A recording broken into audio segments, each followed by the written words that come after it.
It doesn't fit all four of us. Hello. It's okay, I'll just get close, Mitchell. Welcome to Ties and Tags. JJ, tell us what Ties and Tags is while I try to fit everyone on the screen. Squeaky, clean. Mission stuff. Yeah, that's the intro we always go through. So we always stumble over the intro because we didn't really figure one out. We just ad-libbed in, and that's made it worse, arguably. But this is and I always call it the podcast. This is the podcast where we talk about mission stuff while we play video games. So yeah, it's good stuff, and we've got some guests today. If you guys want to introduce yourselves. Oh, JJ's still off screen. Yeah, my name's Jacob. I'm Mitchell's brother. And I went to Texas, Houston mission back in 2008 to 2010. It's been a while. My name's Blake. I'm nobody's brother.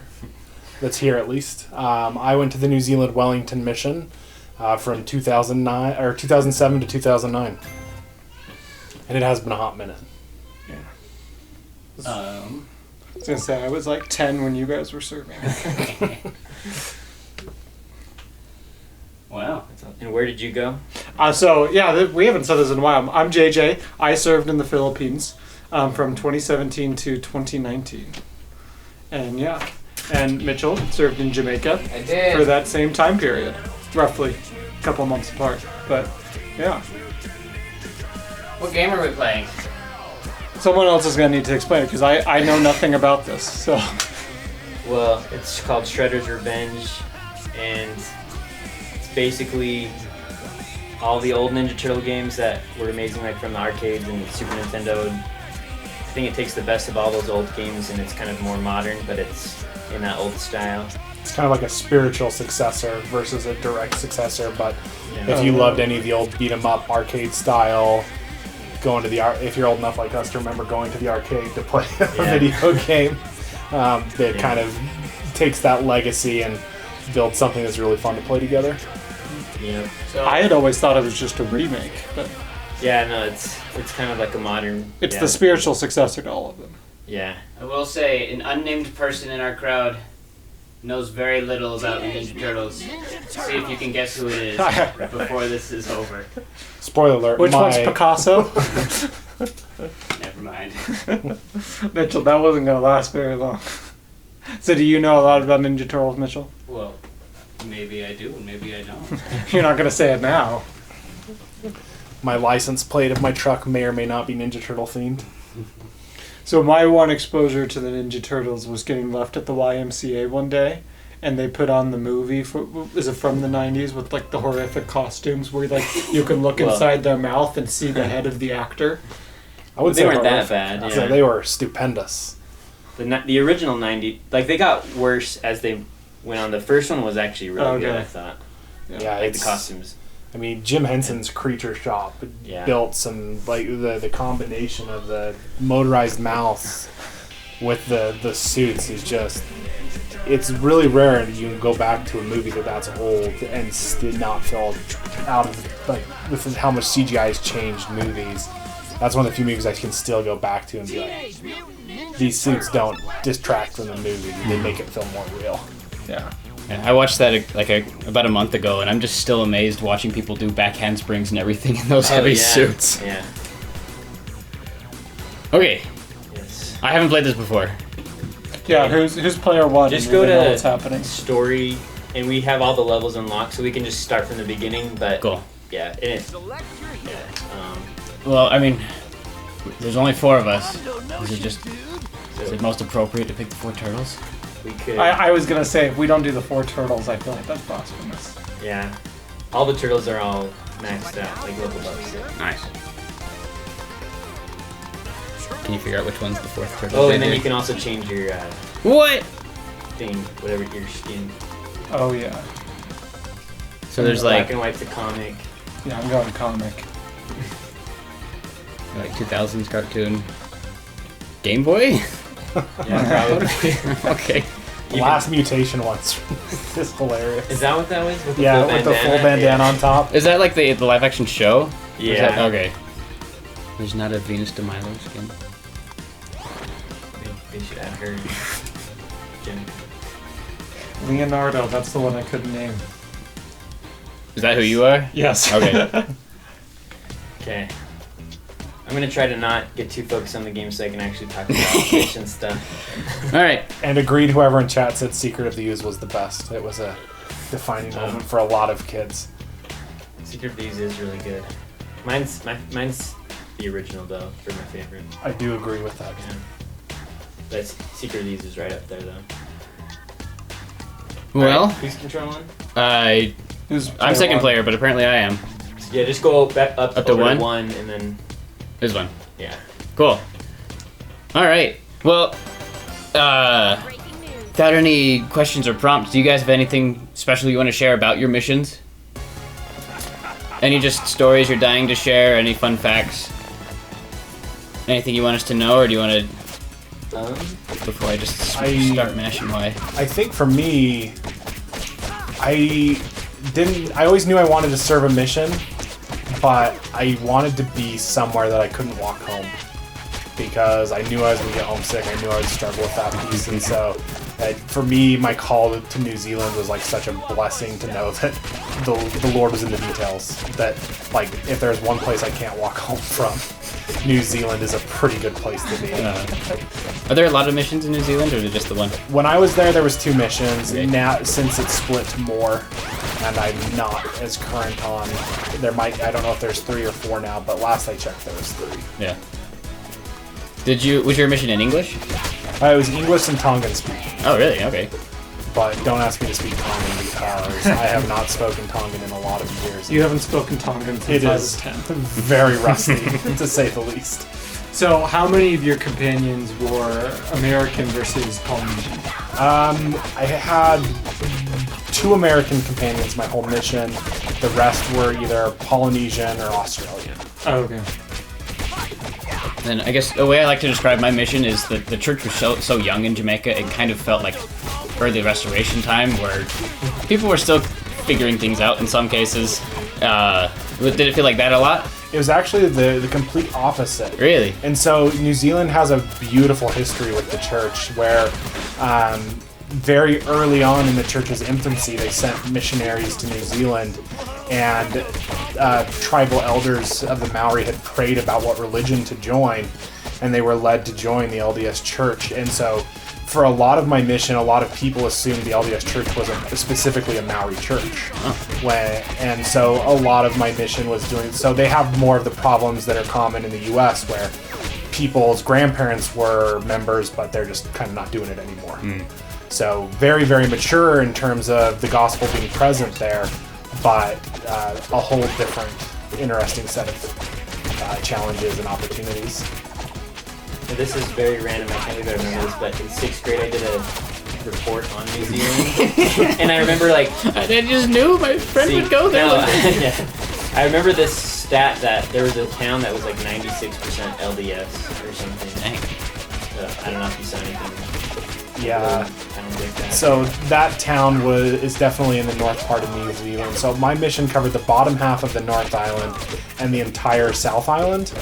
And the Northern Island had more members and a stronger presence than my mission. So ours was a little fewer and far between in terms of membership. But like every mission field, growing every day with the work of... as the work continues, and there was amazing miracles, but definitely not a high percentage of LDS people versus total population in most of the cities I serve.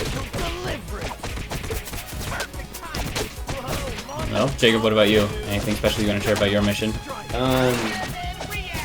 For me, when I was like just turning 19, I was like not even planning on going. Like I had to hit it in my mind not to go actually, and luckily had a change of heart and a few experiences that made me really want to go like really bad. And I had this like mindset before my mission where it was like it was like 8 months before my mission. I would like go hang out with my friends, but then like it was like 5 o'clock and like I'm gonna go and like read my Book of Mormon. So I haven't read it yet and I want to go on a mission. I want to read it before I go. And so just prepping for my mission, like the 8 months it it was like that was a really special time for me, and just I don't know. Overall, I loved my mission so much. It was looking back, I made so many mistakes, and I just cringe thinking about it. But there was a lot of good. Yeah, the good definitely outweighed the. It was hard, but the good definitely outweighed the hard and the cringy mistakes. But hopefully, we get to talk about some of them. And part of that's growing up. Like I don't even like to look at my Facebook from 10 years ago to see how cringy and terrible it was. Yeah. You say, did you any examples come to your mind when you were thinking that? Well, you know how in the MTC, one of the skills you're really Starting early. You learn is like asking questions. Mm-hmm. And I definitely didn't master like asking good questions right out of the MTC, but I knew we were supposed to ask questions. So like I found myself so often like in the lesson like, all right, I gotta ask a question. And so I'll be like, what do you? And then I didn't even know what I was gonna ask. Like kind of like Michael Scott, like starting a sentence without knowing where I was going. And just asking the dumbest questions that just took our lessons like so off track. Like I'm like, how is my companion gonna like I was like, how is my companion gonna save this lesson from this question I just asked? Like, but yeah, it was like I remember like changing my mind like 3 times in the middle of asking a question. What I was like the same question? Yeah, I'm just like, what do you feel like? brings you closer. I don't know, yeah, just like... Can I ask, did you have the spirit voice when you did that? Like, what do you... I don't know. Why... It was probably just a lot of pauses, yeah. Yeah, so definitely I wouldn't have, if I could go back, I wouldn't have like felt like I was obligated just to ask a question, just for asking a question. I probably would have like, actually, if I didn't have something, I wouldn't have asked the question. I would have just sat there and listened or... But yeah, definitely got me into awkward lessons. Alright, first level complete. Nice. I'll admit, a lot of games, like I can have white noise of like a game in the background during a lot of these episodes. Yeah. But hearing like the turtles have quick quips whenever they hit people, I'm having a hard time with that. I had to take that earphone out. Oh really? Even like when the game was loading up, I was like, yeah, this isn't gonna work. Someone asked in the chat where we served. Do we want to all say that again? All right, real quick. I served in the Philippines. Jamaica. New Zealand. Houston, Texas. So who had the hottest mission? Ooh. I know Texas got like 114. Yours is hot. 114, and it was like really humid there too, right? Oh yeah. Dang, that was probably hotter than mine then. Because mine was like, it was a tropical country. It was always really humid, and it always. I was exaggerating a little bit. I remember the number 114 well, at least at some point. I was gonna say mine got so hot I didn't even know what temperature it was, but that might have more just been the fact that I was living in the Philippines. So was Texan humidity like Jamaican, where it's just like it feels like 100%? Your sweat's not evaporating; it's just a constant flow, you're never ending. I had one lesson on my mission in a member's home that didn't have electricity. They just had one candle that I was sitting next to, so I had a massive silhouette covering the entire wall of the house we were teaching in, and it was incredibly hot, so I wanted to drip my sweat, but if I ever moved my hand to wipe, everyone like stopped and looked at the wall with the massive silhouette, and so I just had to sit there and let water stream into my lips and just not move. I had the opposite problem. Everyone assumed like, oh, you're going to an island country, it's going to be warm and tropical. And then you look how close New Zealand is to Antarctica. Oh no. And they're not required by law to insulate their houses. Oh. And as missionaries, we didn't always live in the nicest houses. So very rarely did we have insulation. I remember there was this house that we were in, and we were doing our like morning study. And we each had like 7 blankets wrapped around us, and just the wind felt like it was coming straight through the house. And then I was like, this is so cold. And then we went outside, and there were penguins outside. What? There's these little migratory penguins that come to New Zealand a few times a year. And I was like, where am I? This is not what I thought I read on the brochure. Yeah, I've never heard of penguins. So did you? Wait, who's gonna get that pizza before we? I don't think any of us really need it. I don't. Yeah. It's always a debate. Who's gonna eat pizza? I feel like someone always grabs it before the debate starts. Yeah, I just remember like being very hot there all the time in the summer, and then winters. I don't know how low the temperature wasn't probably too low, but it felt super cold.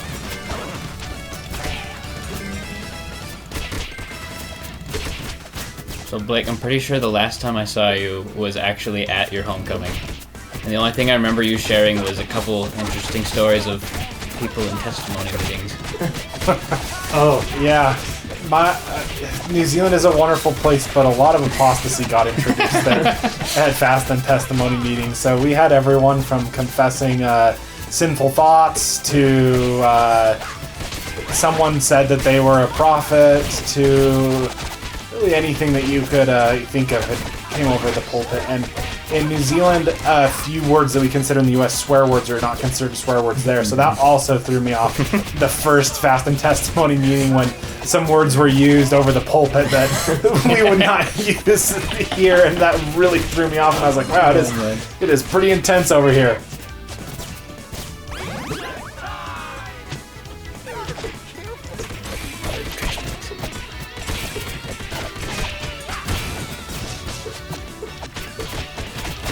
Leonardo is white because he's the comic book version.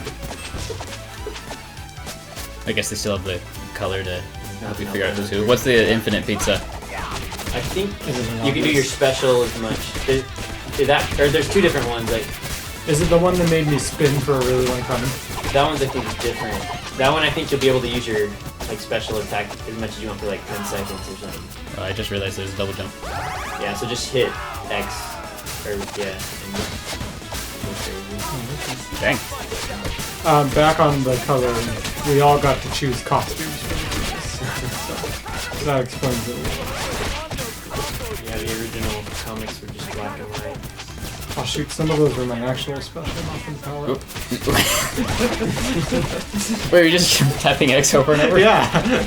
So I would love to hear about kind of like what day in a life looked like in your guys' missions, like an average day, because the more I hear about missions, I'm just amazed at how different they are, how they've evolved, and how things have 10 years changes. apart, I would love to hear kind of, and just be able so we can share with people how much the work changes to fit the need of the world. Yeah. Versus when Jacob and I run our missions versus you run yours. Well, and then 2 years later after COVID. I was gonna say we're probably on the border of things sounding similar to yours, because we had the same edition of Preach My Gospel. I wasn't using like smartphones or anything on my mission. That was introduced as soon as I left.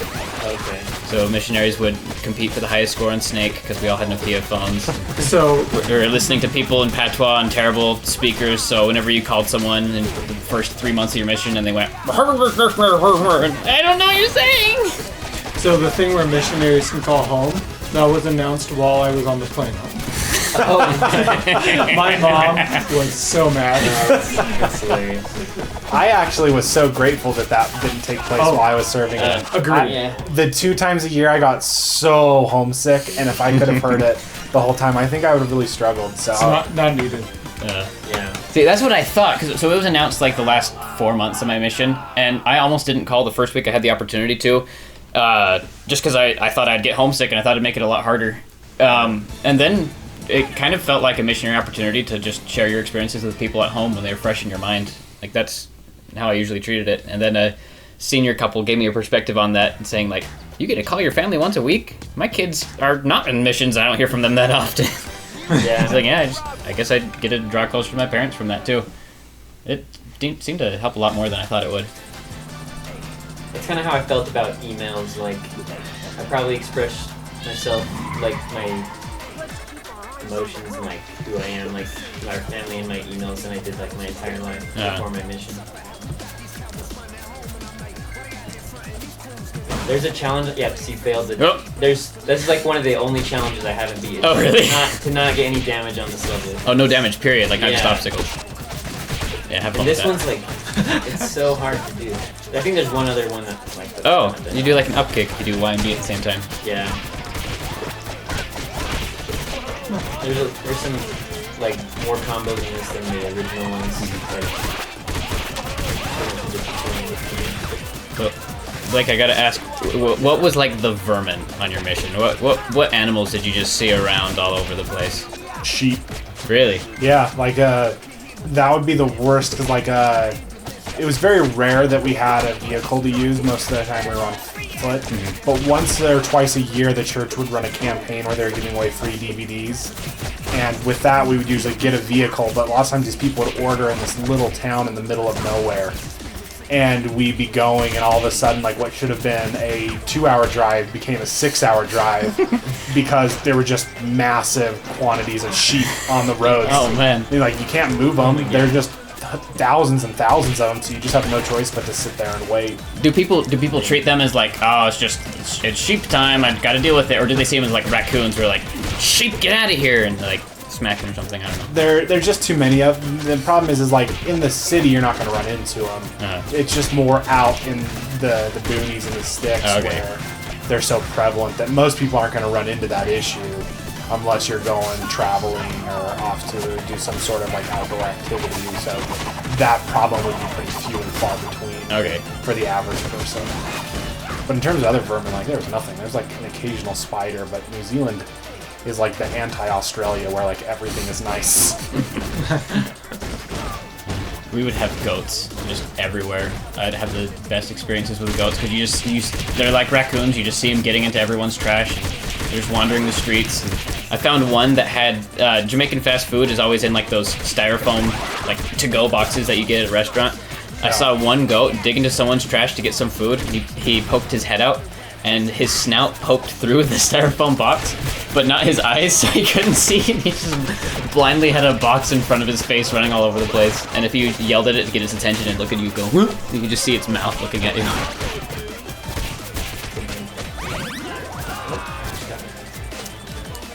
So I did ask you guys to brush up on emails and stories before coming here. Did you find any gems in your exploration in that?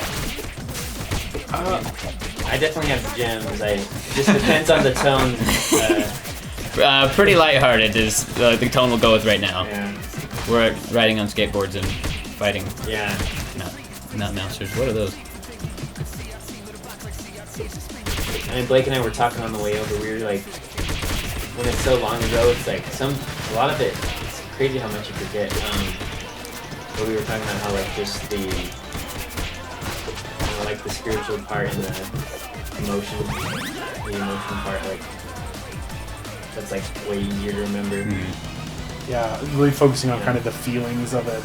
And so like I look back and like almost every good thing that's happened to me in my life is a direct result from my association with the church, and through that my mission, and it kind of led to every great thing in my life. And so there's some definite awesome feelings from it, but like in terms of like every day was hard, but every month was good. So like that's a good way to put it. There's these feelings of like learned a lot of things, and you talked about looking back and cringing.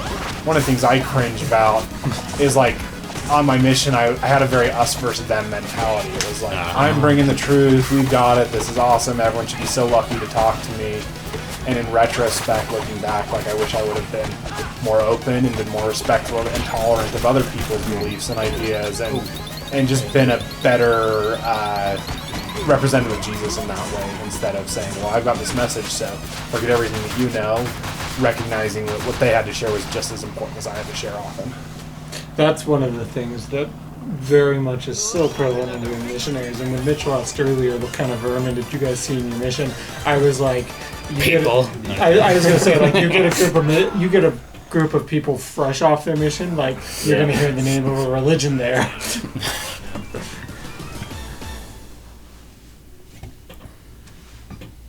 So, one of the questions that just came up is, did you guys ever have the opportunity to train? And I think they would also be interested to kind of compare how that goes throughout the years and how that changed in 10 or so years. I did train one missionary, but he trained me. No, he was awesome. The companion I had before I trained he was fun.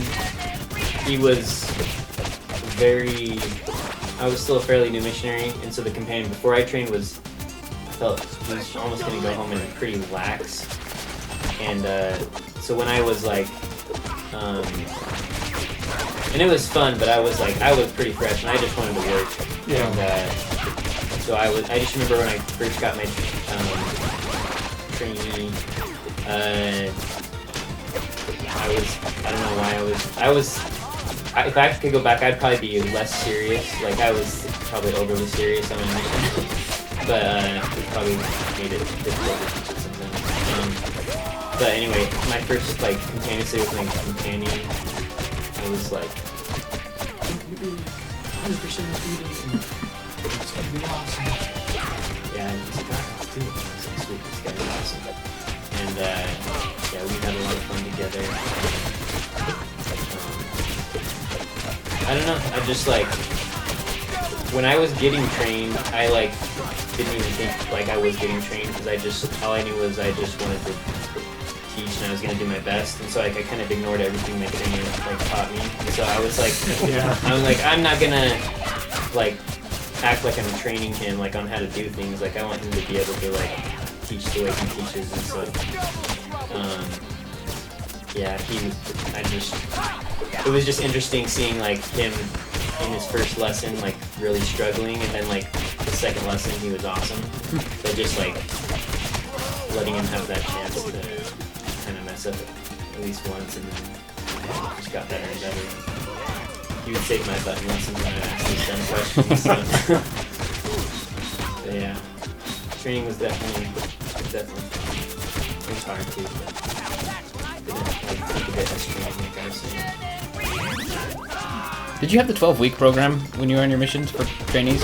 I have no idea. Like, stuff like that, like programs, like I was a weird missionary. Like, they're like, all right, we're implementing this new thing, and I'm just like, I don't care. I'm just gonna go teach a lesson.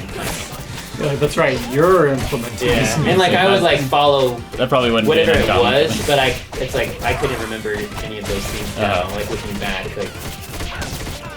You called it the 12 weeks. Yeah, so like the first 12 weeks like Alcoholics Anonymous. It's like just kidding. The first 12 weeks of your mission, like your trainer's supposed to walk you through, like you have like extra companion study, and your trainer walks you through extra training things. And there was those videos. Did you have the district? We had the district. Okay. The district is universal. We never used that. Yeah, ever. same with me. I just thought it was like it was never useful, but we always had it. Because my trainer, my first trainer, because I had two, one each transfer, he would like say, we're gonna watch this video for companion study, and then he'd fall asleep until it was over. Yeah. Like when I was getting trained, there very well could have been some kind of program, and I had no idea. And then when I was training, I never asked. Like, I just did what you did. Started. Yeah, I just did what like we thought we would do. I don't know. Yeah. Did your mission have like the training ceremony meeting where they're like, and Elder McCann, your trainer's gonna be Elder so and so? When I got there, I think so, but like. It was kind of weird because there was a hurricane that had hit like 2 weeks before I got there. Oh, yeah. And the power was out everywhere. So I guess it wasn't like as big as they normally do. And then when I was training, there was like some kind of outbreak in the NPC, which I guess would have been like like 2009. Might have been like swine flu. Yeah, I think that was it. And so he was quarantined for 2 weeks longer in the NPC. So we skipped whatever ceremony thing they had. I was in like a companionship for 2 weeks until we got there. Yeah. So when I trained, our mission had just split, and what they do when they split a mission is they double the number of missionaries in there, because you just lost half the missionaries. So we were in a situation where literally everyone trained. The zone leaders were one missionary, and then they trained a new missionary. That's all it was. That was the one time that I trained, and so we go to the ceremony meeting, and it was literally the entire mission. Just reading off who everyone's new companions is. Nobody's changing areas, like, or I guess that doesn't make sense. No, there were people changing areas, but like, it was more about like, who are you gonna get? And at the same time, it's like, nobody knows any of these people. Yeah.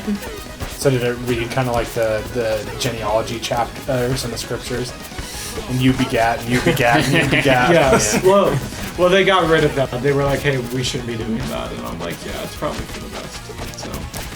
So. My mission didn't have any of that. This is actually the first I've ever heard of those training ceremonies. Oh, really? Yeah. What was it like in your mission? Like you just got a new companion? Yeah. So every 6 weeks. And then they did a fancy lunch. Yeah. Well, and I think part of it was how geographically dispersed my mission was. So like transfers, if you were on the bottom of the South Island, that's a 6-hour airplane ride almost from the mission home. So transfers, a lot of times you just got a phone call the night before, and it's like, this is where you're going, and you essentially just got itinerary. Okay. So there wasn't like we're all getting together and you'd find out. You just found out over email or phone call. Mm-hmm. So did you ever train? I actually didn't. Okay. It was. I don't have any regrets for my mission, but it's one thing that I was very disappointed. I'd ask every single time with the president, can I train? Yeah. And he would always say, Elder Wilson, you're much better at fixing missionaries than having a new missionary, which I thought was unfair because then I always got tagged with people that didn't want to work, didn't want to do anything. And the first 3 weeks was just getting everyone on the same page. So, like, who's gonna fix me? I was like, yeah. I was like, that was the first half of my mission. It's just like every single one of you either should have gone home or is about to go home. Like. Yeah. And I think that's when people ask advice all the time about missions is if you don't want to go, don't go. You're not going to have this big moment of into your mission like, now I magically want to go. Like, do the pre-work, read the Book of Mormon. If it's true, go out there, make the effort to do it. But don't do it because someone else wants you to do it. Do it because you know and you want it. Because you're going to go out there and there's a lot of people that would find your intake or your input and your experience is really valuable, but if you don't want to be there, there's no way to change that. You have to decide. No one's going to force that on you. I had one of my companions describe it this way: that he wanted to be on a mission. But like he had a hard time wanting to be out there, and I guess that's how like a lot of the missionaries I served around were people that wanted to have a desire to be a good missionary, but it was just like so different from who they were comfortable being that they had a hard time wanting it.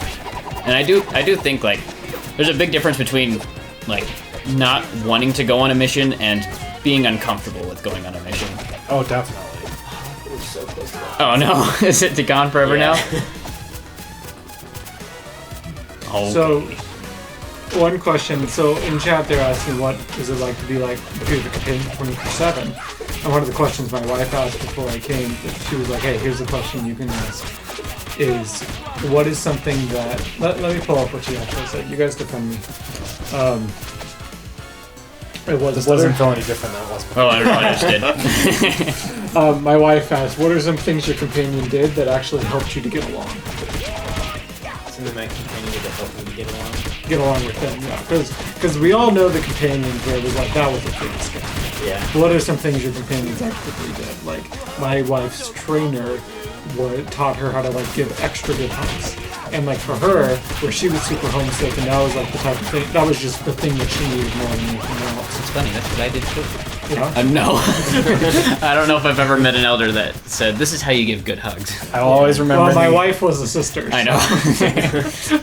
I'll always remember in the MTC, our mission president at the time said, he's like, elders, if you're having a rough day, good luck. Sisters, if you're having a rough day, talk to your companion. She'll love you and support you. But elders, go cry in the shower. That's the only place you're going to find support.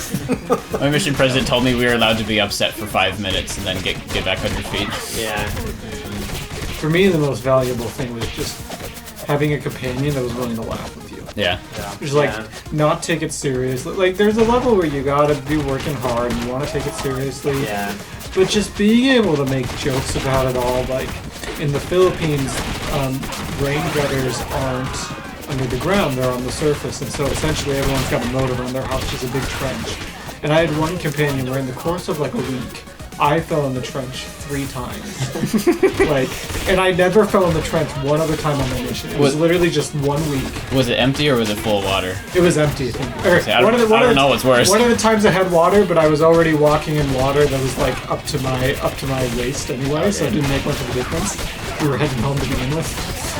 But just the fact that he wasn't going to just be serious about it, or like even ask like for an elder, like even ask like, "Are you okay?" Like, just the fact that he's just like, like, what is wrong with you? And like we just like that honestly would have hit me so much worse. Just I banged my knees on concrete every time I did it. Like it hurt. But we were just laughing at it. We were like, this is really stupid. Like, whatever. Never again did I have that problem. But for that 1 week, it was a thing. Just having a companion who was willing to laugh made a huge difference. Yeah. That's a good marriage tip, to find a partner that will laugh with you. Yes. But I think I love what you said about, like, just finding that togetherness. And I think when you have a companion that you're stuck with 24/7, you don't get to choose if they like the same things as you and if they have the same background. And for me, it was finding the thing that unified us, because you're always going to have something you don't agree with, always have some things that are a little bit different, but we knew we were there because we were committed to the gospel. And when we could focus back on that and kind of forget about ourselves and remember the work and why we were there, that's when we had the most success and did the best together. Even if we had a troubled relationship where we didn't see eye to eye on a lot of things, the gospel was what brought us back together. And I think another thing too is be willing to be a companion. Like, I had so many elders that I was companions with there. They're like, I don't like to be around someone 24/7. And so every chance they get, it's like, I'm going to sit on the other side of the chapel. Like, nobody's here. We don't have to sit right. And like, that's fine. Like, everybody needs their space. And as a missionary, it's important to find ways to do that. But just to recognize that you guys are both out there and you're both wanting to work, and be the type of companion that your companion wants to spend time with. Like, if you need to take space, that's great. Communicate it, but don't just sit on the chapel. Sit on the other side of the chapel. Yeah, like I think I could say that by the end of each companionship, I was friends with my companion, but that definitely wasn't the case at the beginning of every companionship. The companion I probably had the hardest time with, that like I was able to get along with him once we just started talking more. Like once we just We gotta say Leo. Sorry. Sorry. It's okay, we still. Oh, I'm back. Yeah, we got like 5 lives. Oh, okay. Per level? It's or? on like a mode where it's like impossible to get a game over. Yeah. Anyway, sorry. Well, that was mostly it. It's just that, like, I just had to find something to talk about with my companion that wasn't missionary stuff, because like we both wanted to, be good missionaries. We both wanted to try our best, but once we found common ground somewhere else outside of just who we're teaching, how we're teaching them, what we're doing today, then it was a lot easier to get along with them. One of my companions, when we had hard days, we would just quote SpongeBob from memory for as long as we could while we're walking in like long stretches of no one being there. I had a companion where we would regularly have like half-hour plus walks, like from our apartment to places that we could work. Mm-hmm. And we designed our own Pokemon region. Like, we would go home, make Pokemon cards at night. And oh, really? Yeah. I want to see some of those. Do you have any of those left? Nope. Didn't keep a single one. Where is... Oh, there. Okay. This one has one of the best songs. I'm glad I get to enjoy it right now. Oh, no. It's got this breakdown that just like I just love it. It's I don't know why. It's Chat like says 80s Cowabunga. like workout music, but it's so good. Actually, one of the only times I ever got in trouble on my mission was because of Ninja Turtles.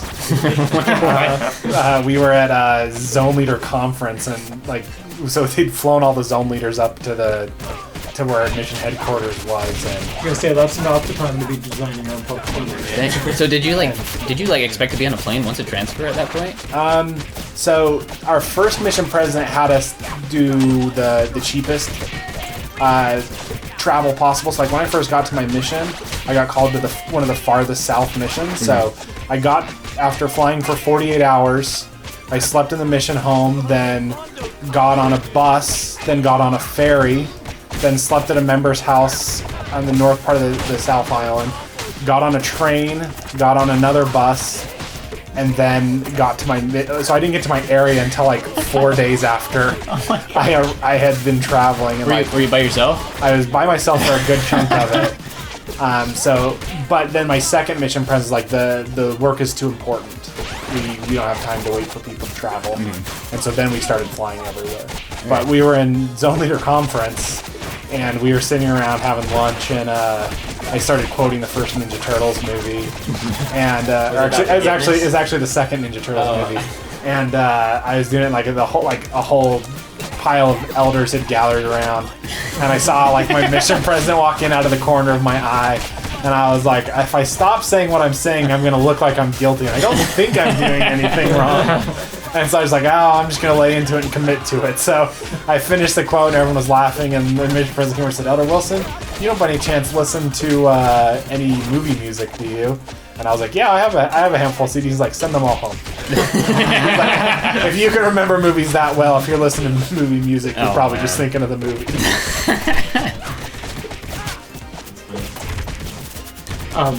What's the most number of missionaries you had living in one apartment? I think it was usually 4 is the most for me.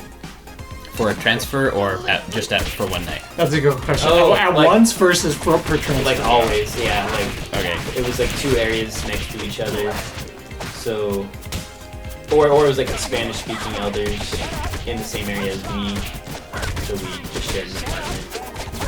I had 6 elders in one apartment, but I believe there was a night we got to like 14 before like a Zone Leader Conference. Yeah, we had 22 when there was a 70 coming to the area I was in. Oh, okay. So we had some nights like that, I guess, where it was like a big thing. Yeah. And not everyone is on a bed. that. Not everyone's in a bed or on a mattress, but Yeah. they're all there. Yeah. Those were the nights that I hated the most on my whole mission. Oh, really? Because I love getting my sleep, and like everyone would want to like stay up and talk, and I couldn't sleep because like people were like up chatting and sleeping. I was like, we only get to sleep a few hours every night.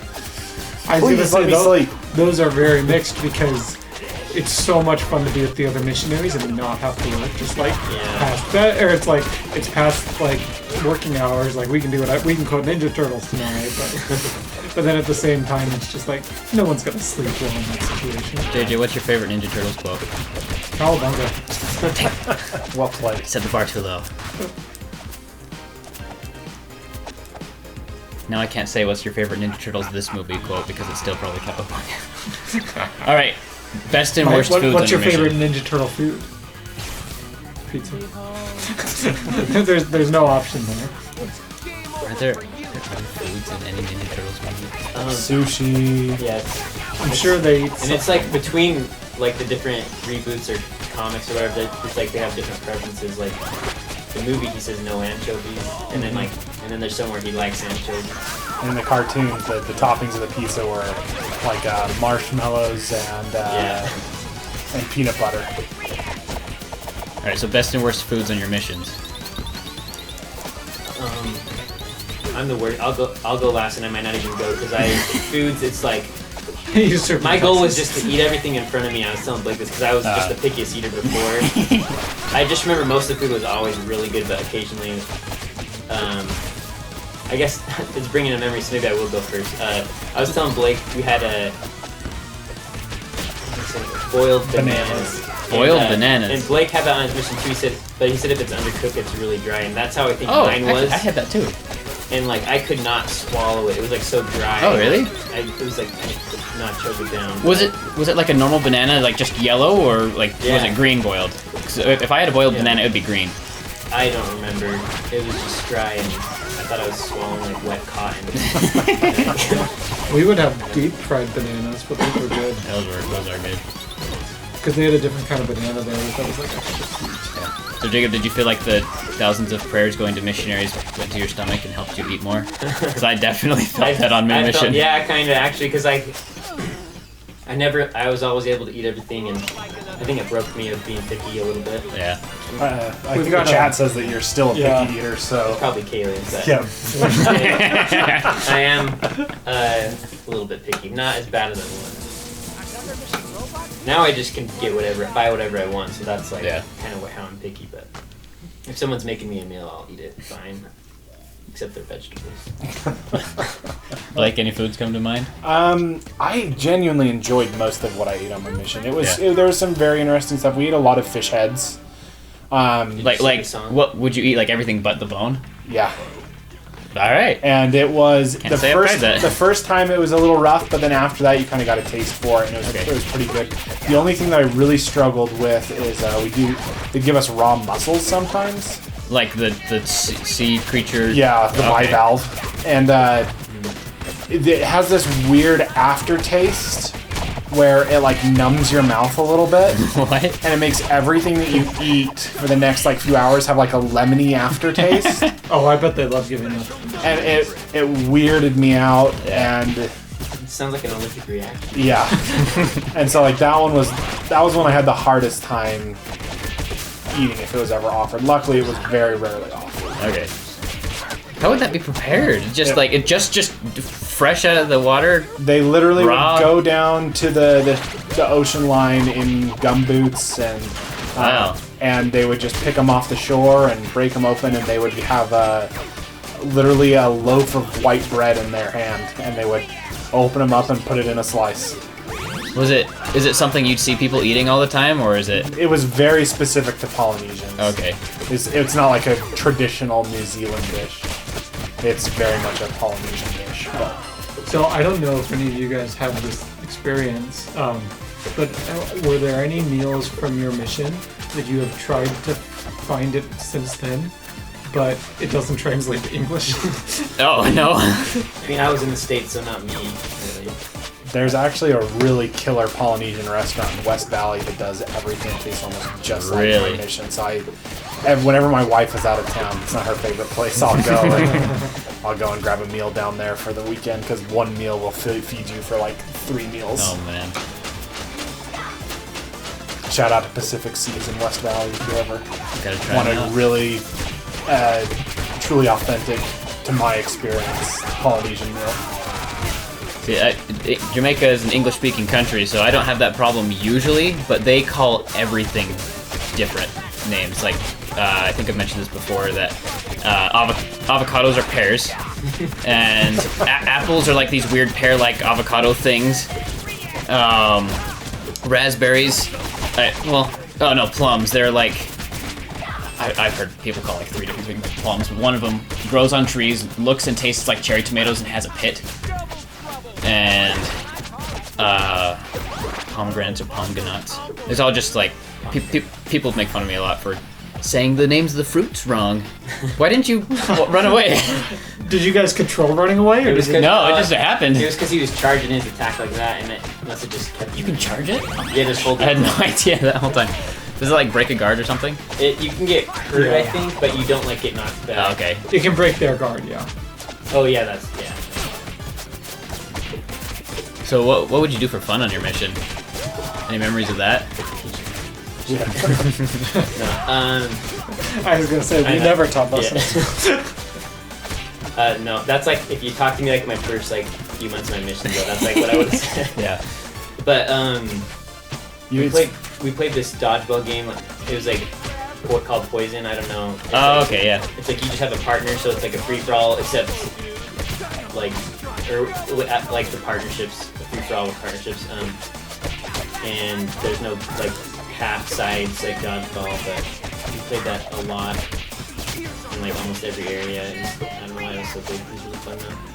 So when I was zone leader, I wanted to find something fun for the zone to do on a P-Day, but like there was nothing. So I went to the church, and what I did was I arranged all of the chairs in the church to like make a little maze, and then I had all the elders bring an extra tie, and so we blindfolded your companion, and you then had to lead your companion, or you had to stand on the stage and vocally lead your companion through the maze, which was interesting because this was right after the mission split. And when the mission split, they gave us only new Americans. So when the mission was half and half, everyone was so we had all the trainees go up, and they had to say in Tagalog, they had to lead their companion through the maze. And as you went through the maze, you collected tiles, and the tiles then spelled out a word puzzle, and you had to solve the puzzle, and the puzzle was Elder Thorley. And I was very proud of it.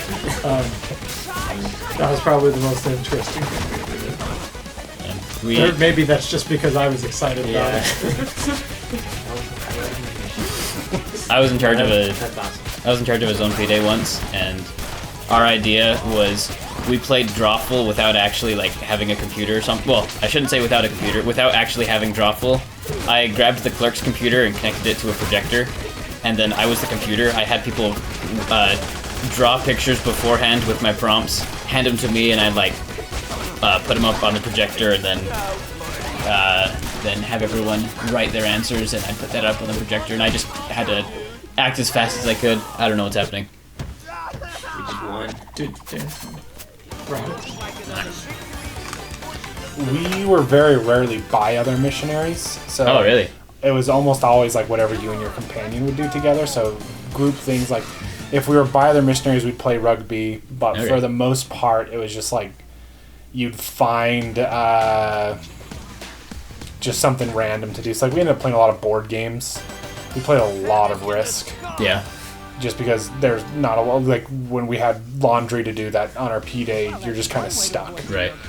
So that was a big part for us, was just kind of what can we do with just two people. So you had huge areas on your mission? Yeah, so like my first area, there was some missionaries by us, and then my second area, the closest people to us were about a 6.5 hour car ride away. Oh, man. So how was district meetings for you? Very much exactly like companionship study. That's horrible. How did you get around your area? We walked or bussed. And so we literally, we covered all these little towns on the west side of the west coast of the South Island. It's like sometimes we would bus to a new town and knock the whole town. Sometimes we would just hang out in the main town and keep knocking there. But when you were talking about what do you do for fun, like for me, teaching lessons was incredibly fun. I probably taught less than 10 lessons my whole mission. Really? I was only, brand new lessons. Right. I was only let into 2 doors my whole mission. Oh, man. One was based off of knocking. based off of knocking. Yeah, One was similar with me. one was a referral from the Lamb of God, and the other one was just from door knocking. But anytime I got to teach, I was so happy. Yeah. Did you have member referrals?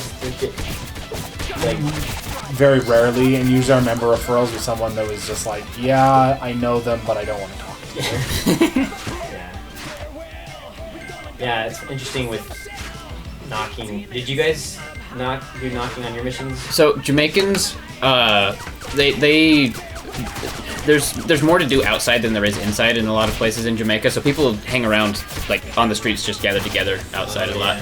So we'd either approach people like that, or people would have a fence around their land with a gate, and so I would take my tag out and smack it on the rebar gate.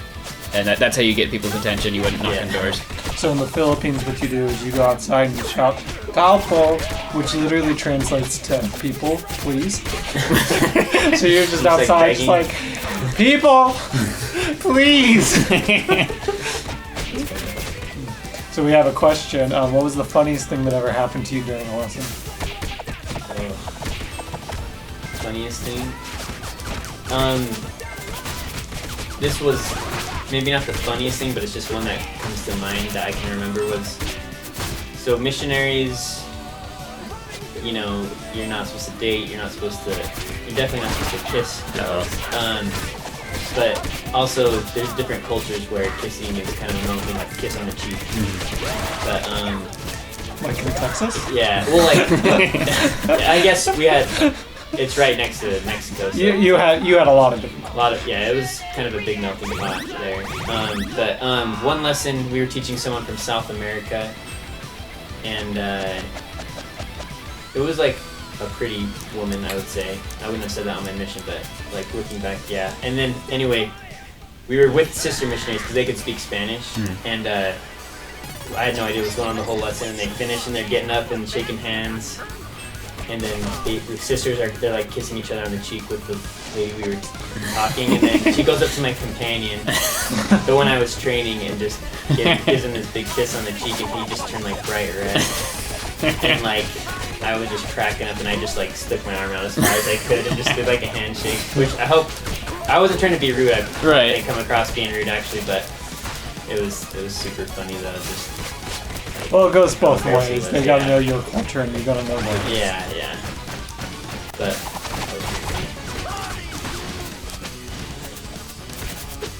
I can't think of a lesson thing at the moment that I haven't shared already on the show, but just thinking about knocking on gates. There was one house, so I would shout hello inside when knocking on people's gates, just going contacting.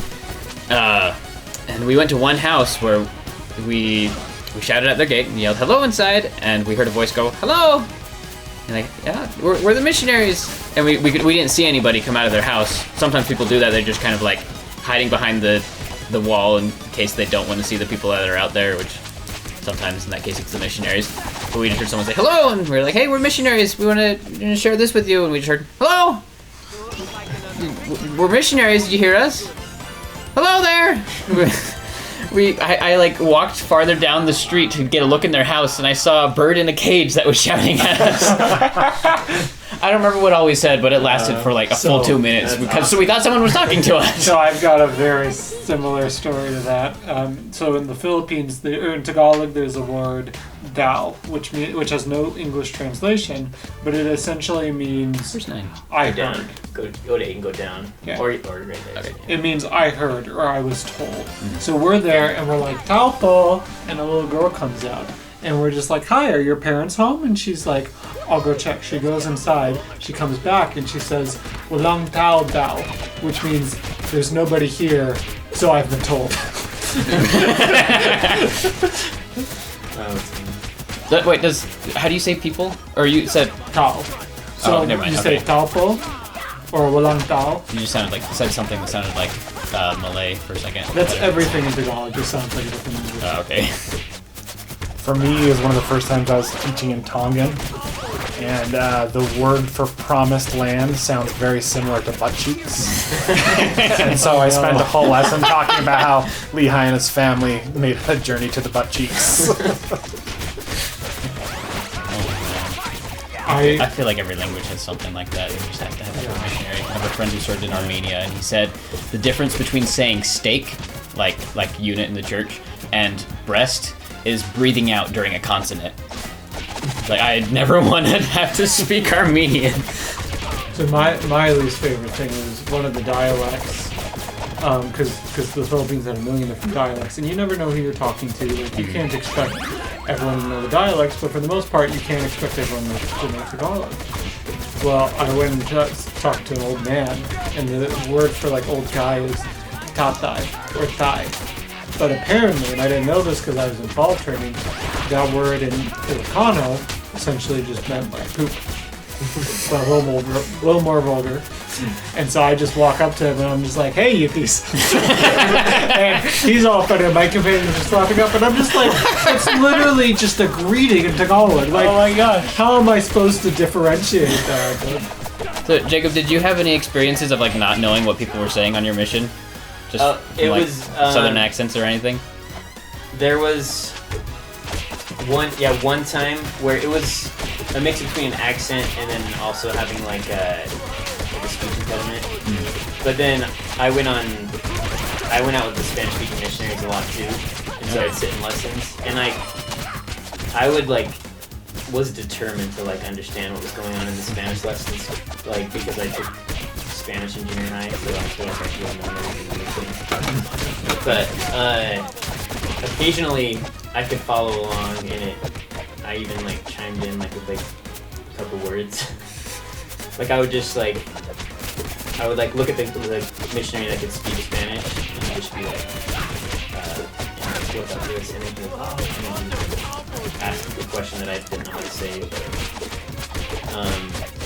But yeah, it was not like a problem like with accents. Yeah, I just remember one specific one it was actually in English that I couldn't understand.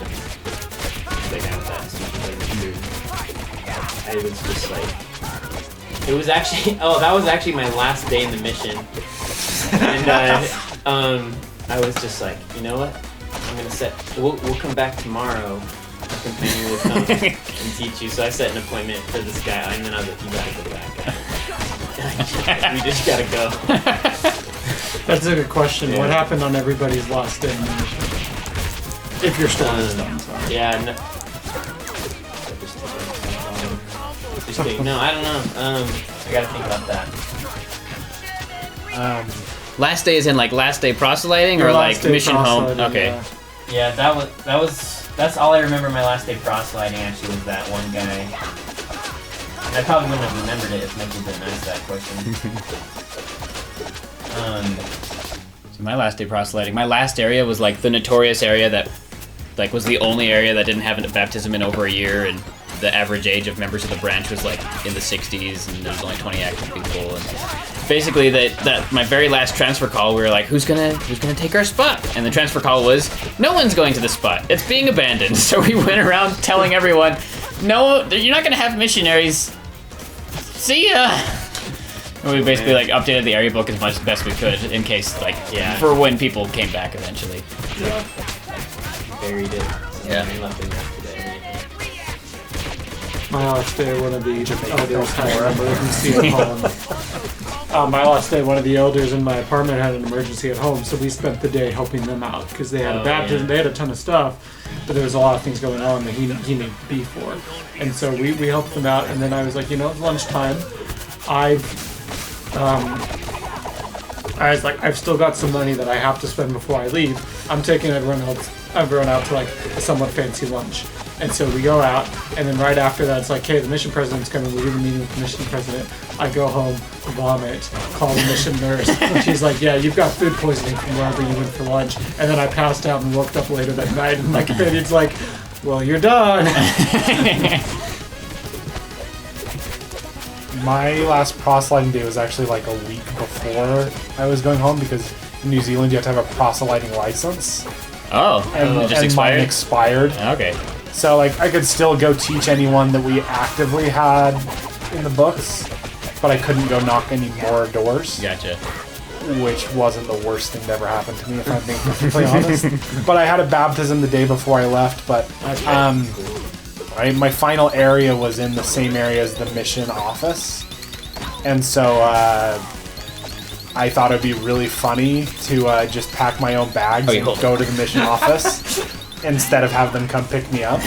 So me and my companion woke up early, and I had my suitcase packed, and we just walked down to the mission office with my the mission president shows up, and you're just waiting outside the doors. And they're like, we were just going to go pick you up. And I was like, well, I'm here. They're like, well, that saves us a trip. In my head, it was going to be really funny. In retrospect, they were just kind of like, oh, I guess that's okay. Yeah. You elders. When I went home, the mission president called, and he was like, hey, there's a sister in your zone that's going home too, so the two of you will be companions. And obviously, as little elders, we're all just like, wah! Was she South American? She was Filipino. Okay, never mind. Did you guys ever find yourselves in a situation, like maybe when you're earlier on in your mission, following like more experienced missionaries, but like you ended up somewhere, like maybe they were doing something kind of they shouldn't have, and you're kind of like, how did I get in this situation? It's like the entire first half of my mission. Yeah. I like blindly trusted people always. Oh man. And I had this one companion that was like, he was an incredible cook. And it was like, we had just come in for the night, it was starting to get dark, and he's like, Elder, we need to go fill up our fridge. And I was like, we don't have any money. What do you mean? And he's like, oh, we have special permission in this area to go eel hunting. And so I was like, oh, perfect. Didn't even question it. It's like that night we went down and just like caught eels all night. And then ask anyone, they'll tell you. How do you catch an eel? Better question, did you catch an eel? We caught probably 50 eels. Oh, whoa. How, that night or over the course of the trip? That night. And then we gave a few to members, and then he took the rest of them. You put a little piece of a chicken heart on a fishing hook, and then do like a little bit of fishing wire, and just throw it in a river, and then... Did you also catch the chicken? No. But that same companion did go to a public park and catch a duck, and take it home and cook it for dinner. What? That's awesome. which might have been illegal, but again, I didn't ask any questions because I was very naive. And then I had another companion that told me, he's like, hey, just so you know, because our area is so big, we have permission to drive the members' cars here. And so I was driving the members' carpool to take their kids to school every morning. And then the mission president's like, Elder Wilson, I hear you've been driving people's cars around. And I was like, yeah, President, it's such great. I'm so glad we have permission to do that here. And he's like, you don't have permission to do that here. For any future missionaries, anytime your companion says the area has special permissions, that should be coming from the mission president. Yeah, you would definitely want to double check. It's probably a lie. Trust but verify. The assistants would tell you on transfer. Like, if it feels too good to be true, it's probably a lie. Unless it's like actually like an investigator. Yeah. That one might be real. Yeah, because but even then it might. In Houston there was this is way out of my mission, but there was like the space center like in the. I mean, I don't remember all the details, like what they have there, like Kennedy Space Center. Yeah. That was like way outside our mission, and then I was with some companions. I lived with 2 other companions while I was waiting for the guy in training, and they were like, yeah, mission president said we could go to the space center. One of the missionaries, his younger brother, was going on a mission. He was able to be with us for 2 weeks too. That's cool. And so it was one companionship with 4 people actually, which we realized we should split up. But we went to one house like with 4 people like knocking doors and got let in once. Anyway, the space center. Yeah, one of the missionaries said we got permission, and then I was emailing. Or one of us was emailing the president saying it was super fun, thanks for letting us go, and then he was like, what? I never said you guys could go there. See, I had the opposite problem in my first mission president. If someone said, we have special permission to do this, our mission president gave us special permission. Like, we had the office elders pick up everyone in 2 zones, which they had to get up at like 4 in the morning to do, and drive us out to like a tourist site and play capture the flag. And our second mission president, someone asked him if we could do the same thing. He's like, 1, don't use mission vehicles for that. 2, don't drive to other people's zones. 3, don't get up at 3 in the morning and then go driving. 4, don't have an all-day zone activity that's 3 hours away. And if he had more reasons, I don't remember. I was just scared of him. One zone activity we had, it was my last transfer, and we went hiking out in the middle of nowhere, and all of a sudden the area just opens up, and we find a go-kart course. Middle of nowhere, no roads leading to it, just this random go-kart course, and I was so pumped. I was just like, this is the greatest thing. I was like, we should probably ask permission. It's probably safer than the public transportation time. I was like, there's no way we're not allowed to do this. I was like, let's ask permission because I wanted to set a good precedent. But like, yeah, no, totally, let's do this. So we called the assistant, and they asked the mission president, and he said no. I was so mad. I was just He's gonna say, can I come? I was like, that would have been the coolest thing. Yeah, I wonder if in situations like that, if you... Not that people should do this, but if you like have an investigator with you, they're more likely to. We're teaching the guy at the go-kart course. We would do that. We would teach people that like were selling food at shops, so they would give us food every once in a while. My other story, going back to the topic of times where you realized your senior companion like you a little astray. I remember, so first week out, we go to the church building. And my companion explains to me we're going on splits. I don't know if every mission did. I was never told this wasn't okay. This isn't a thing. But what it would be is like, well, we've got the bishop and the ward mission leader here. They're both worthy, so we're going to split up. You go with him, I go with him, and we get them to go visit our investigators. And so we did that throughout the mission. Our mission president never outright said we had to do it. But they're like, I remember them being like, we just got motorcycles, is that okay? And it's like, it's my first week. And I'm not thinking anything of it. Like, I don't even think it's in the right handbook, like, that you can't ride motorcycles. But it was a mission rule. And my companion's like, yeah, that's fine, we can do that. Because he didn't want to offend them or anything.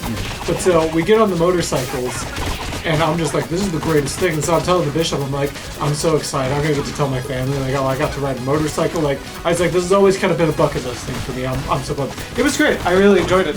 But then we go to zone conference a few weeks later, and the mission president is telling the story about elders that were found themselves out in the middle of nowhere with no ride home right before bedtime. and they had to choose between riding on the back of two people's motorbikes that stopped by, or just walking home. And they had a disagreement, and I don't remember what the moral of the story was, but I do remember that the one elder didn't want to do it because they would have to be on separate motorcycles, and they decided that would be the thing. Well, apparently the real thing was riding the motorcycles, that you're just flat out not supposed to do that. But I didn't realize that my companion's sitting there like on pins and needles, like, oh, my trainee's gonna be so mad at me. And he's talking to me later, and it's clear like, oh, I had no idea. Like, I was just like, oh yeah, it's good they didn't split up. Like, and then I get my next companion, and I'm like, yeah, so we do the splits thing with the bishop and the ward mission leader, and he's just smirking, and he's just like, he's like, elder, you've been exactly obedient, and I told you didn't have to be exact obedient, and then you go and do this. And I was like, what are you talking about? Like, we're allowed to be. I was like, we're allowed to be off with, and he's like, we're not allowed to ride motorcycles, you idiots. We do have a couple questions in the chat. We've been answering them as the last couple? Yeah. What advice would you give to kids about going on a mission? I did skip that one because we get that one most weeks. That's true. But maybe a perspective from our guests. Yeah. Mine. So this is for people who aren't on a mission yet. Maybe getting ready for. I've actually been thinking about this lately, like the scripture that says, "Seek not to declare my word, but first seek to obtain my word." And I think there can be an emphasis on like go on a mission, but there's not a lot of emphasis of like obtain the word, like get your own testimony.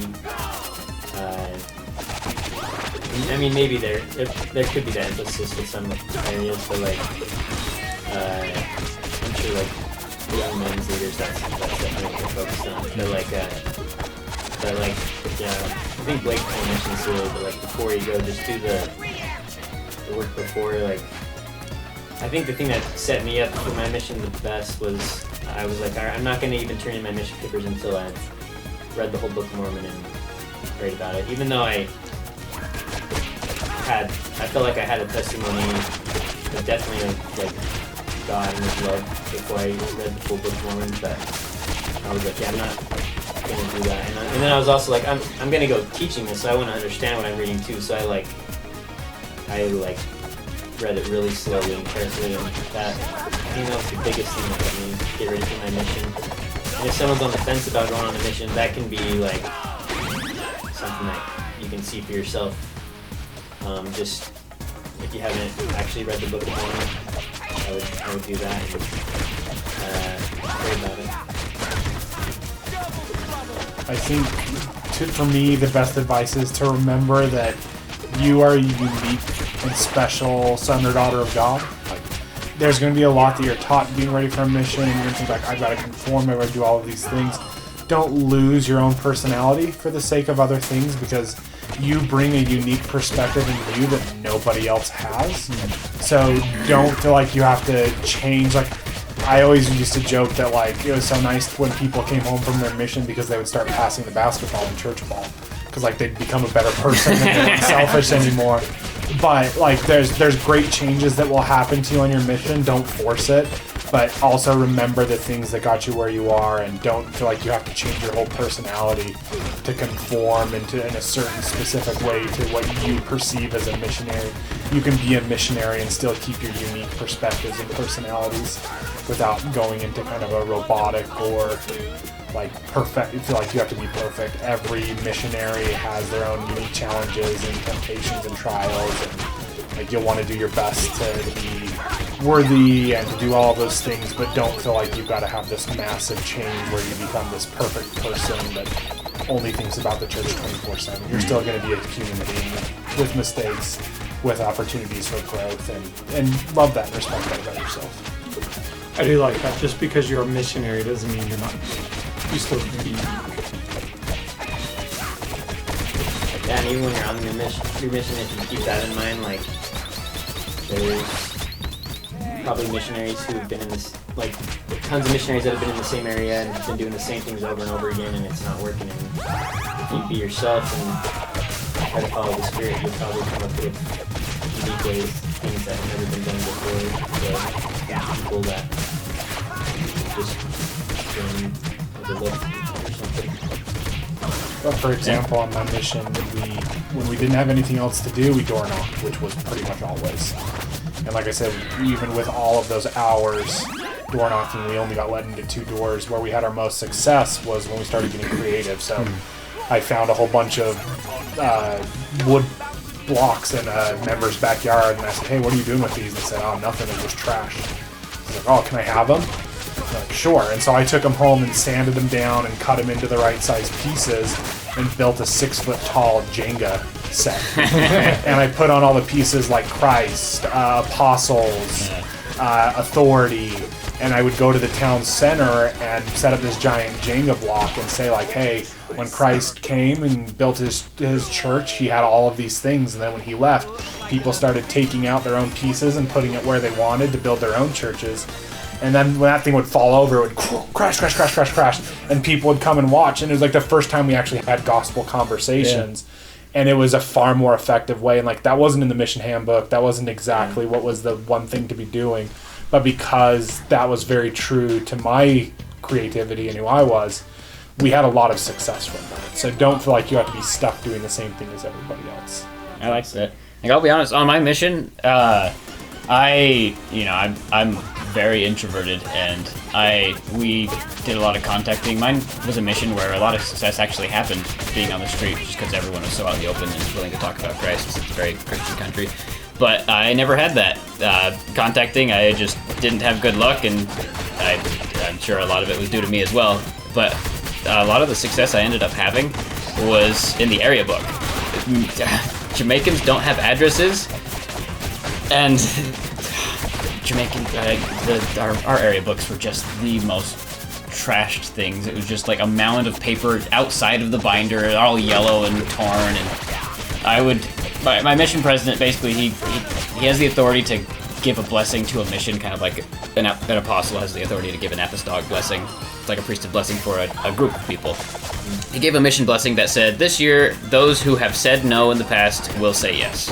So I convinced all my companions throughout that year to just go all out in the area book. Those were people who have said no in the past. And a lot of success actually came from that in ways that, I won't say that no one else could do, but that I think I was one of the few people that was willing to do. That's awesome. And you get to see a lot of hilarious things in a Jamaican area book, like teaching someone named Francine McBean, who we did call exclusively to confirm her last name. And then another couple other stories where it's like, this guy's great, he's asking the right questions, it's going so well, and it's like 6 entries of lessons, and then at the very bottom it's, this guy's been lying to us the whole time, he's homeless, that's not his real name, he asked me if Jesus had an airplane because he met a guy named Pilate, and that was the last entry in the whole area book. Well, it's been a while since I've opened up Preach My Gospel, but at least the version we had, well, I guess you guys had it too, the part about the area book, it like doesn't say the area book is the most important thing, but it's like almost like hints like it is. It's like, there's so many aspects of a mission, you might be wondering what's the most important thing, and then it just starts talking about the area book, so it's like, yeah, it's like I always remember that. I think the area book's the most underrated tool. Like, probably one for like missionaries don't record like they should, or I definitely didn't. And then people don't read it like they should. Yeah. But yeah, we had some success with area books as well. Some, like looking at old people that we have never heard of. Like we didn't know them, but we found them. By looking at old people in the area book, not old. Yeah, sorry. Yeah, that came out wrong. Some of them were old people, but yeah, just people who have met with missionaries in the past. There's I hate these ones. I got past him. I have to destroy them all, though I can't. It was Raph. Pizza in the top right.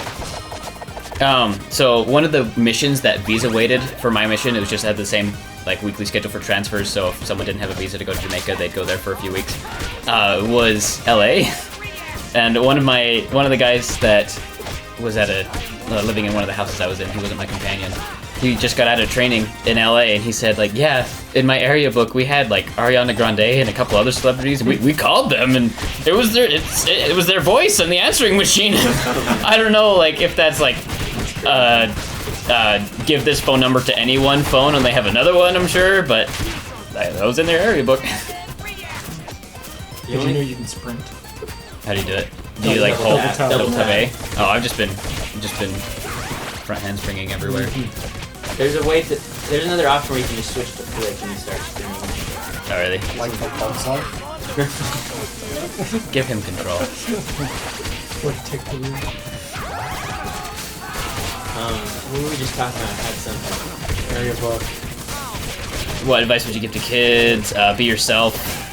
Like, what was the last thing that area book we were talking about? Ariana Grande. Oh, that's actually what it was.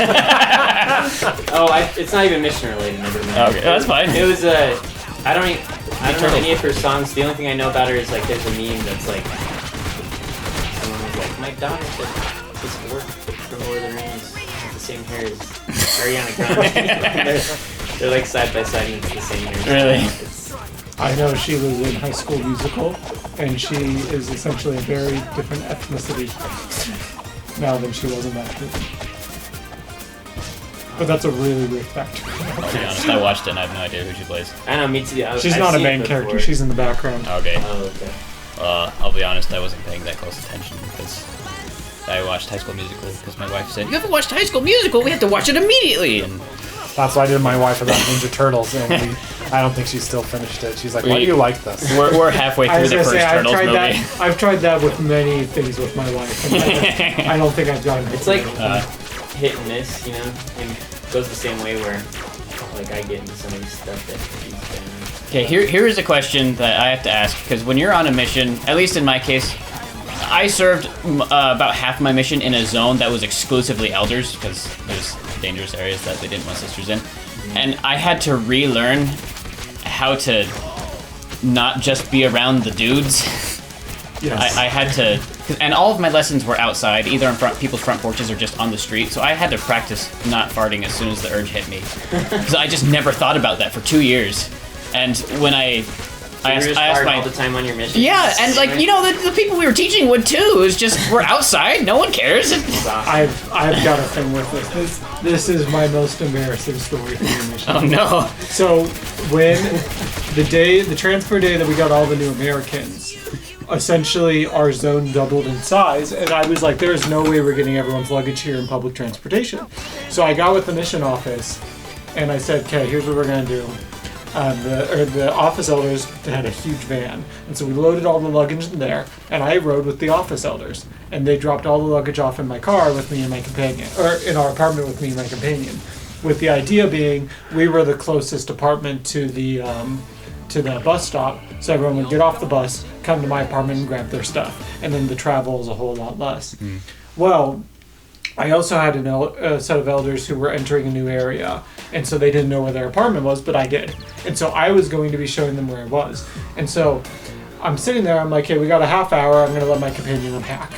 And so I untucked my shirt, just because I'm at home. And I'm not used to sister missionaries coming by our apartment. And they didn't go in, they were just outside, but eventually everyone comes to get their stuff. And so I take everything outside, and it didn't occur to me that the sister missionaries were right outside the front door looking in. But what did occur to me was I need to tuck my shirt in because I am about to leave to go show these elders to their new area. So I'm facing away from the door. I pull my pants down, set my shirt up, and then I pull my pants up. And I hear this gasp, and I turn around, and all the sister missionaries in the zone are just behind me staring. How big of a crowd were you? You said all the sisters in your zone? 6 sister missionaries. Oh, nice. So, and I never lived it down. That's definitely a legendary missionary. That is incredible. I can't believe I told that's a little bit of an edgier story, but I don't think that's too good. It was an accident. Yeah. So Mitchell, wait, what was the original question? Did you have to get used to being around sister missionaries? Well, I mean, I guess either sister missionaries or just not like-minded elders in general. Because, like, I was just, I don't know, I spoke like I was around a bunch of guys all the time, and I don't know. I farted on command without a second thought. Well, here's the problem with your question. I didn't know how to talk to girls before the mission. Well, I didn't either, but I knew not to fart in front of them. Like so I asked my now wife on a date 3 weeks before I got back home over email. Very nervous to do it, understanding how lame it was. But I asked her on a date, and I was like, I need to not fart all the time. And so I like set a goal with my companions, like, help me not fart, please. Meanwhile, I need this. I just don't think about it. Meanwhile, I'm like, I need to run and put my pants up. That's funny. I cannot say I have to go through that mindset because I was around sister missionaries. Pretty much every area I was in, we had sister missionaries in our district, except for maybe one. You probably had lessons that were indoors and in places that smelled nice. Yeah. Not like weed and rotting fruit. I was gonna say only my last had sister missionaries. Yeah. There was one area. I was kind of out in the middle of nowhere, and it was like it was like a mix between country, like, and really run down, and then it was like a prison town as well. There's like 18 prisons there, I think. Whoa. Yeah, and like I just always thought like prison town in Texas is big enough I'm crazy that I'm here, but anyway, it's safe because anybody that wouldn't be safe is not anymore. But that was the one area that didn't actually have sisters near us, yeah. Which I never really thought of it. I don't know if it was kind of sketchier in some spots or what. Or sometimes they just pull the sisters out, because if you have sisters there needs to be enough areas that sisters can be in. They can have sister training areas and all that stuff. Yeah. Sometimes it's just better to have sisters. That was like the one area where it's just like,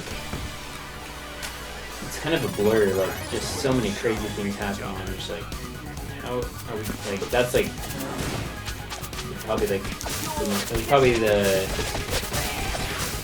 don't want to say like the most dangerous, but like where we kind of like, you felt in the most danger. Just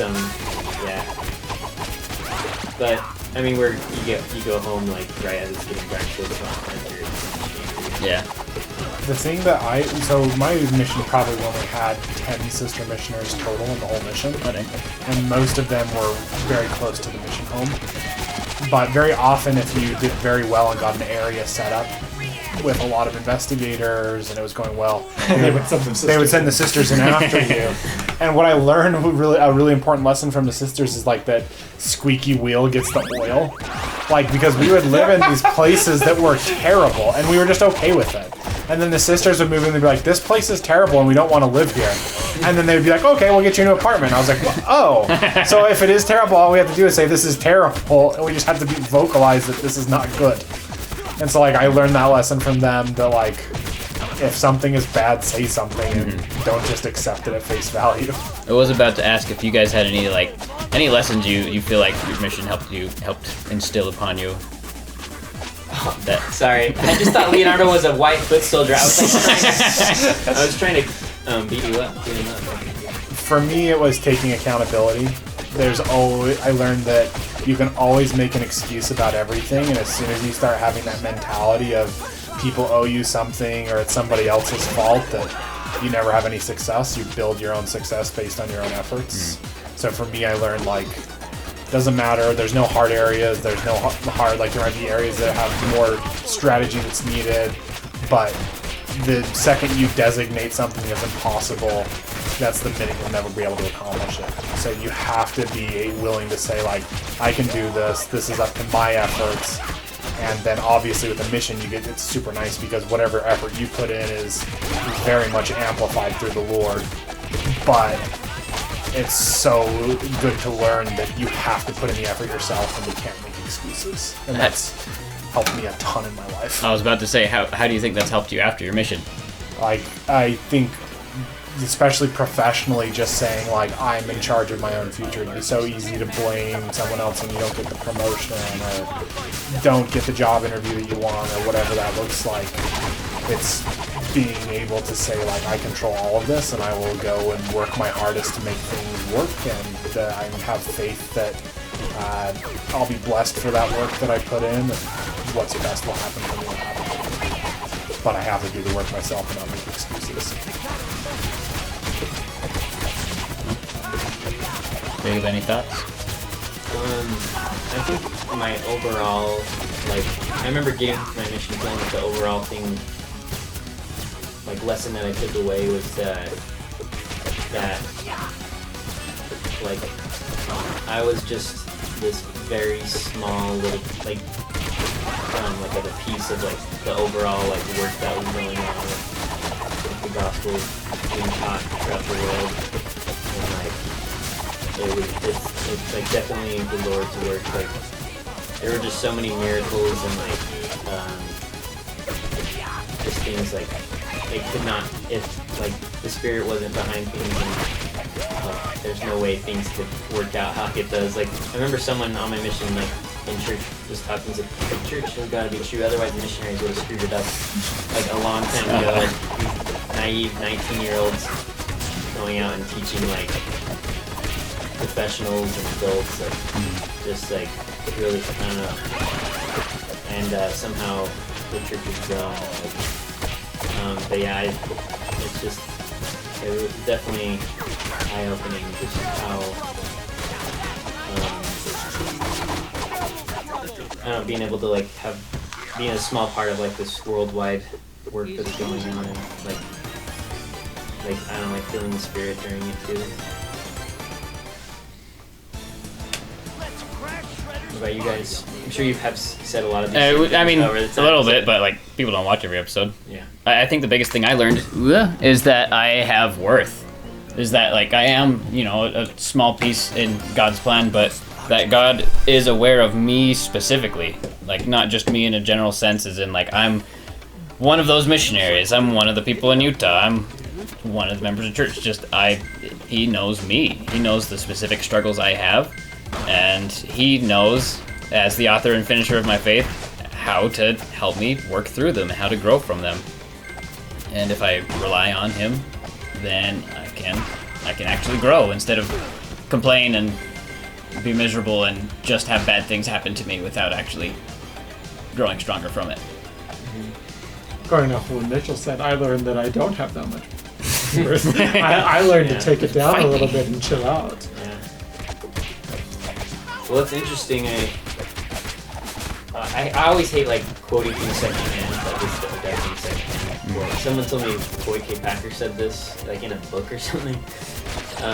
So just go search for yourself to see if it's actually true. But he was saying, like, people are like balloons, like, as far as their egos go. Like, some people are, like, too puffed, like, they have too much air, and you gotta, like, let the air out and, like, help them take it down a notch. And some people have not enough air, and you gotta help them blow up and get some of that air and stay filled out, like they have some work. And it's like, so yeah, I could see it going both ways. Some people need more air in their balloons, some people, yeah. But then he's like, but you definitely don't want to, like, you know, deflate people's balloons all the way or blow up too much and where it pops. It's like you gotta get that balance. Left. Oh, or right. I was texting my wife balloons so that I could tell her that. Are you trying to tell her something, JJ? She'll be confused for a little bit, but eventually she'll get an explanation. I don't know why I love the pizza monsters. The pizza monsters, yeah. So much, like... Oh, is that what these are? They remind me of, like, xenomorphs. Yeah, they're based off of that, right? Oh, are they? I don't like these ones. I like the old classic I like ones. the original xenomorph ones. Yeah. I love I feel like those ones This- appear so quickly, though, like in Turtles in Time, that I just never got a good look at them. Yeah, they're in the cartoon. Oh, they are? Okay. So why can't we play as these guys? Make it cool. Make that game, JJ. Make that mod. There is there's like a survival mode in this where you can be Shredder and Oh, really? Bebop and Rocksteady, which is the Rhino and the Yeah. Warthog, if you were wondering. I was gonna say I was surprised that we were crossing over with Spider-Man and fighting the Rhino. Okay, yeah. you and I will watch the Turtles movies, and our wives will watch something that they can't watch. They'll with us watch High School present. Musical. There we go. Because I am Actually, Kimby has not convinced me to watch 2 and 3, and I don't think she's going to. I don't know if Christina would watch High School Musical. Well, sometimes I've found, like, I watched all the High School Musicals with Kaylee, and, like, it's almost like you gotta at least give it a shot to, like, it's almost like becomes part of the culture of your home, just like being able to quote I'd say stuff so. they like. And like, I just remember there's one part of High School Musical 3 that is hilarious, and I don't think it was supposed to be, but like, Yeah. every once in a while. I do think I have a good ability to suspend my disbelief while watching movies. Yeah. The first movie that Kimby and I watched together was Barbie, Princess and the Pauper, and I was like, this is going to be just as awful as I think it is, isn't it? And it wasn't that bad. Yeah. You just gotta get past some of the Well, animation. you'll watch that, but you won't watch. I did watch it, and I watched the first High School Musical. I was like, okay, I know where you're coming from But the now. High School Musical movies genuinely get better as they go along. Oh, they do? Do they? I don't remember. They do, yeah. Because if so, that's the first franchise I can think of where the third movie is better than the first. I agree with that for the most part. They can play games And then like- somebody pointed out the Wolverine-specific X-Men movies, and those. There's 3 of those? There's 3, yeah, and then the last one is Logan, which is like the super good one. So I would also argue Lord of the Rings that the third movie is the best. I think I like the second one best. Star Wars prequel trilogy. Yeah. I'll give you that, yeah. If any of those movies are good, it's It has the number 3 in it, so I'll give you that. Good. I'll die on that hill. Yeah. All the prequels are good. But I think the first is good in my mind for a different reason than any of the other ones. I have a theory I call the Saturday Night Live theory.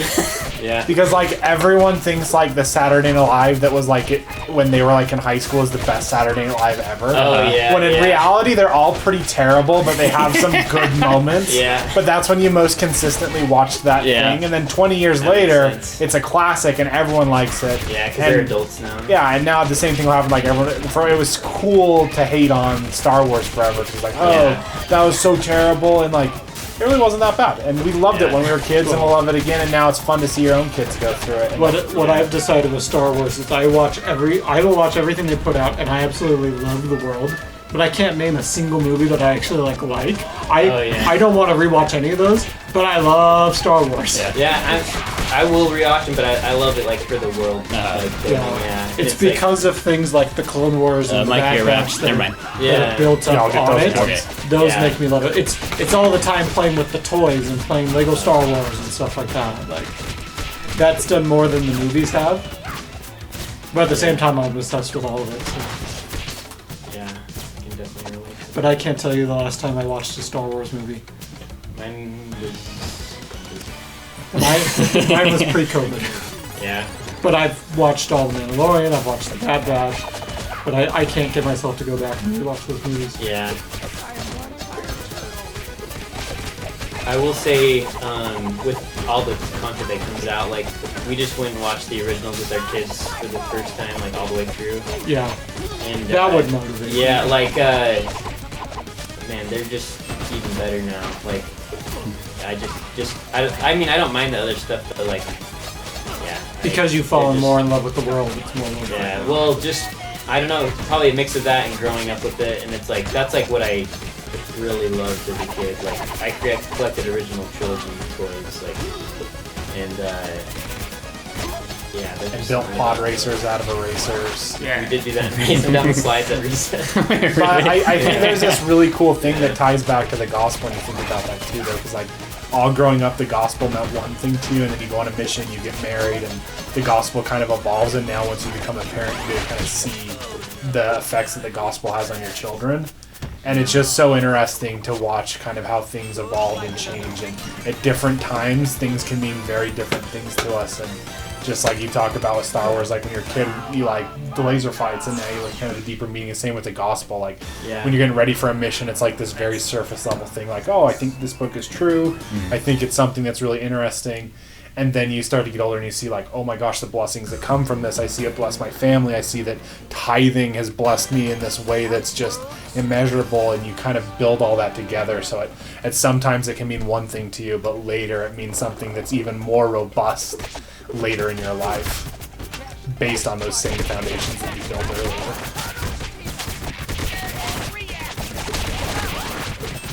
I like that. And I guess, like, I kind of feel that too, where, what you were talking about earlier, were just, like, culturally, different times we tend to like things that we saw in high school or around that time, and then we get nostalgic about it later. I feel like culturally, a lot of people see the church in different ways. and participate in church in very different ways. Like in my mission, the biggest complaint people had about going to church was that it was just so boring. And I was like, how is it boring? There's just you get to have friends there. You get to Have you sat through a fast and I know, I get it now. I was a missionary then. But so in 2018 there was that B1 event celebrating the 40th anniversary of the 1978 revelation where any worthy man could have the priesthood. And that was a very, very gospel music filled celebration. And I was just sitting there watching this entire black community everyone was so into it. They were having the time of their lives. I'm seeing them getting up and dancing in the pews. I just never would have thought, but just people worship Jesus Christ in different ways. He has his gospel, and there's policy and doctrine, but people show love to our Savior in different ways. Yeah. And at different times that changes culturally and over the generations. Yeah. Yeah, that's something I didn't see. Well, I mean, I saw it a little bit because Texas kind of has people from all over, but it was still in the United States, so I didn't see a lot of turned up swing to be used for.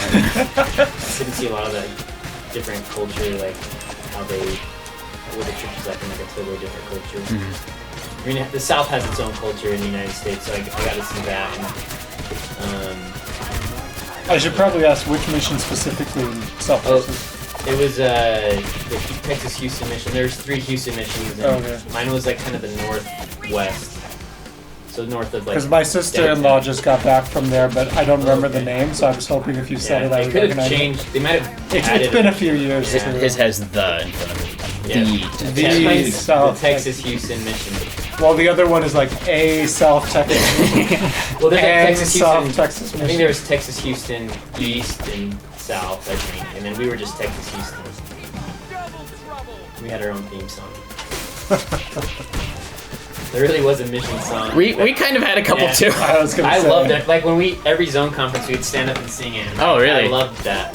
Yeah. Oh, we just had a song that missionaries wrote that everyone had on a flash drive or something. Yeah, I think a missionary did write this one too. Really? We had a missionary-written mission song, and they gave it to us when we came in, and I don't think I ever once sung it. We would always do the haka at every. Oh, that's awesome. Are you serious? Oh, awesome. yeah. But like we were talking about culture, it's so easy to get culture mixed up with policy, and I remember once someone getting mad at a deacon for holding their arm the wrong way while they're passing a sacrament, and I was just this kid's never going to pass a sacrament again. This is not an important piece of it. The important piece is that they're here and they came and did it, and sometimes those little pieces get so important, feel more important than they really are. Yeah. Culture should never be more important than a person. That specifically, if you look in the handbook, it's don't make the sacrament overly formal and look militaristic. Right.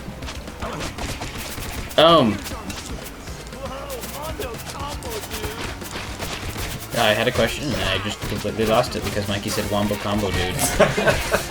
Oh, you still have it? I still have the earbud in. I've been doing pretty well. Yeah. I'm really enjoying the music in this. I'm curious when we fight Shredder the song if you're gonna be able to focus. It's the coolest rap. It's oh really? So cool, yeah. How many more levels are there in the game? 36. Oh, darn. No, there's only 2. Oh, really? I would play through this game over and over if there was 36 more levels. If there's only 2 more levels, then I think we can finish today. That'd be awesome. It's the best when we can finish a level in a second. I love picking up a small game and just playing every level. And we didn't do it good. We didn't get all the achievements, but we made it. And we always said it's the easiest setting so we can do that. Blake and I would have sleepovers and beat the old Turtle games all the time. I don't know how many times we did it. Hundreds of times. See, the problem I had, again, going back to different ages of people, you go back to the stuff that you played in high school. I had 5 siblings older than me that were 7 to 13 years older than me, so the stuff I'm nostalgic about is Super Nintendo games, and all my friends are it's so blurry and boring. Why do you like these? Well, it's so funny because I know Jacob told you earlier we've been friends for a super long time, but like things that your family said are still like in my gaming lexicon.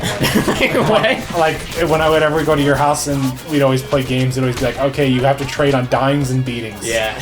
And I still to this day will often be like, all right, trade on dyings and beatings. You remember that, Mitchell? That doesn't sound familiar. I remember you guys at the end of every level, you guys would call the boss an end guy. That never caught on for me, and I never heard it anywhere else. Yeah, that was what I thought it was, and then someone called it a boss. I'm like, dude, what the heck are you talking about? The guy that comes up at the end. He's the end guy. He's the end guy. And I remember playing like he's at the end. A Star Wars game and it said boss at the bottom. I was like, oh, maybe that's what it's from. Been wrong my whole life.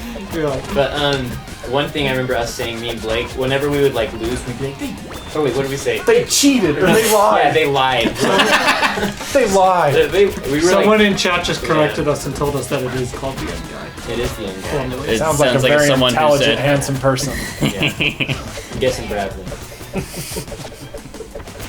That's the end of the list. It's probably no one else. Yeah, end guys. That's awesome. End guys. I think I've converted to calling them bosses. I definitely have. I never heard anyone outside of you guys. I want to start calling it end guy again, though. We can make that a thing on our show. The end guys. I'm cool with fighting the end guys. Yeah, it was from Spencer, though, I bet, our older brother. Yeah. Because the dyings and beatings basically meant if you died, you had to give it to the other person. Or if you won, you had to give it to the person. That makes sense. I wish I did use that. Spencer would beat every level and we just have to sit there and watch and be like, I didn't die. I didn't die. Yeah, so well, that's the only way to play when you're playing a game that doesn't have that you have more people on controllers. That's how you do it. 2 was the max back then. It seems odd. That's how we would do Mario Kart in our last board whenever we got together. It's like, if you win, you're out. Man, it's so stressful trying to get a piece of pizza. The other solution is having 6 switches. Yes. Which is the best. Well, this game is 6-player, and I'm just like, man, that would be fun. Oh, yeah. Although I still don't think anything beats 8-player Mario Strikers. That's a good time. Have you ever played? Guys, how do I help? Hold L on someone. No! It's okay, we'll just do that. Do we start the level over? Oh. Have you ever played Towerfall? I haven't. Towerfall is also incredible with 8 people. Yeah. It's an old school 8-bit multiplayer melee game where you shoot arrows at each other and like bounce off walls and pick up power-ups. It's a blast. Alright, Mitchell, I'm gonna get him. Have you hit anybody with that? Yeah, I have. Okay. I just also like. The only time I see you doing it is when everyone walks away and you're just sitting there. When you guys have it, when you guys clearly have it covered, I'll just sit with it because I'm like, well, I'm not going to find anybody right now, so I'll just wait here like this, and then when the new enemies come in, they'll walk into me. Okay. Yeah, everyone start asking Mitchell tons of questions during this song. Oh no. Is this the final? I'll do my very best, and I'll have no time to think. Just first thing that comes to mind. Nice to meet you. If you guys can come up with questions that fast. What's the worst thing you've ever done to a companion? Worst thing I've done to a companion? I'll take this one after Mitchell. Oh no! And it's actually one companion and it's lots of things. I feel bad. A little bad. I was like, anyone that's ever trained or been a trainee, I was that companion. Worst thing I can think of is I guess I did train, and I was training on a time of my mission where I was surrounded by 2 other guys on my mission I knew very well, and I was good friends with them. And I was just the guy in the house that's like, I don't know what I'm doing. Everyone else here does. Just listen to them for a while. I don't know. I think that's the worst situation to be in as a missionary. Oh, no. Is when your companion's better friends with other elders in the department than you. Yeah. And I recognize that I both did that and had that done to me. We never had enough other missionaries to have that issue, but there was one area where there was 2 other missionaries with us, and there was a laser tag place. And because they were open at like 9 and no one would show up, and so they'd always let us play for like cheaper than the average price. And the laser tag place had a wall that you could like blow up the other team's base, and it gave you a ton of points. It's like when there's only 4 people playing, you pretty much blow up the other team's base, you win no matter what. And my companion was like, I'm gonna blow up your base, and I was like, go ahead and try. And so instead of even playing laser tag, I just stood in front of the sensor for the base. And he got so mad and like ended up like storming out of the laser tag facility. And I was like, okay, like in theory this was gonna be funny, but I think this just came off as mean spirited. Just take him out. I had a thing that is it was similar to that, where this is funny to me, but so That's you why I'm could the not last sleep without an electric fan. Like that is a thing in my mission, and we had a bunk bed, and so the fan doesn't reach up, and so we each had a fan, and so my companion would bring a chair in and then put the electric fan on top of the chair, but in order for it to get out, it had to be like 4 feet out, so we had to turn it on and then get on the bed. So I would stand up and I would like point the fan away from him or something. Anyway, it's funny but I did it too much. Oh. Yeah. Oh man, I just thought of something even worse. Oh no. In the MTC, I figured out that if you there's the wires, the plug-in cords from the vacuum that you'd see from vacuuming your room. Is this the final? Yeah. And Whoa. I figured out that you could slide it under people's doors, and if you were dexterous enough, you could like flip it up onto their door handle. So even if it was locked, you could pull it, and it would unlock from the inside. And so we got everyone's alarm clocks and put them in this one guy's room, this other companionship's room, so that like every hour the whole night a different alarm clock went off. So like they woke up the next morning, they're like, "Who did this?" We're like, "Dude, who did what? We have no idea what you're talking about." You're like, it's a funny thing, our alarm clock's gone. Yeah. I'm glad Dark Souls skills translate to this, because I'm using my invisibility frames when I'm dodging all the time now. I was gonna say, none of my skills translate to this. I'm usually pretty okay, but I died. Oh, I'm already dead. Yeah, me too. Did we start with low health, or is that just like one hit? 'Cause No, I think. This one's hard to not get hit. Dang. And it's one of the challenges to different damage. Wait, Jacob, did you already say your story that you already had in mind? I guess like as a missionary you think it's like bad, but it's like it wasn't that bad. Worst things I did was to members, not to my companions. Yeah, I would say I was pretty, Oh no. It was only a couple times where I did this, but I kind of like. Oh shoot! I didn't notice. No, I had one companion where I messed with him. I don't know why. Like I never really messed with people, but like just this one companion, I don't know if it was just too easy. Like I don't know. But anyway, one of those was he really wanted to be a district leader so bad. And when it was around the time where we were gonna get calls to find our new companion, I went to the other room and borrowed other missionary's phone. And the assistant had like a kind of a higher voice, so I just like went into the room. I was like, "Hey, Elder, we've thought about this, and we really feel like you're gonna be the next district leader." And like I could just tell like he was like, "What's happening?" And so as I was talking to him, I just walked out into the room, like face to face with him, and I just kept talking, and then he just was like, "What?" He saw me talking on the phone, talking to him, still with the same voice. And I did mess with him a couple of times too. Like one time, we knocked on a member's house, or we were going to a member's house, and we saw this huge mushroom, like in their front yard, and it was like, 6 inches wide, and it just looked really cool, and he picked it up. I was like, dude, they planted that, and we're growing that for like, you know how long that took? And he's like, oh crap, and I was like, go knock on their door and apologize.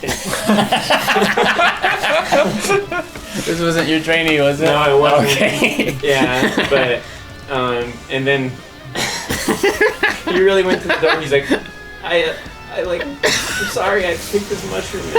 And they're just like, oh, I didn't know we had that. But I didn't do a lot of stuff like that, but for some reason that missionary, I just couldn't resist. Oh my god.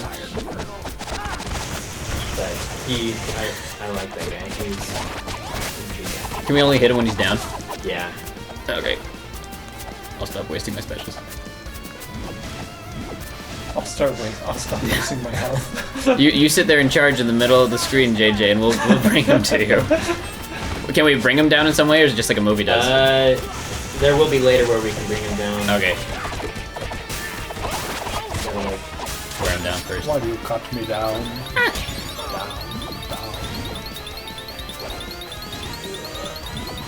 No. Oh no! I just wanted to show I thought that. he was Oh, you got him with 0 seconds. Oh, well Good done. timing.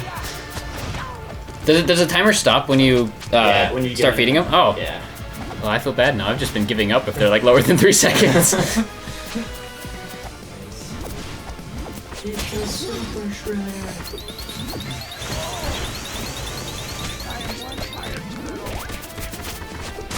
I will say the secret of the use when they fight Super Shredder, like, I never thought of it as a kid, but like, it just, like going back, it's like, I realized it's just so short, like the fight is just, it ends too fast. Like, It's kind of a letdown. There's like this huge build up to it, Yeah. and then he just essentially keytars himself to death. the fight at the end of the first movie though is like, it's like not like, you know, crazy kung fu or anything, but it's like the music and just the way it is, it's so good. Yeah. I remember Death comes. before the Michael Bay Turtles movies came out, I saw like some interviews and trailers, and I was like, this is gonna be the dumbest thing ever, and then I liked it a lot more than I thought I would.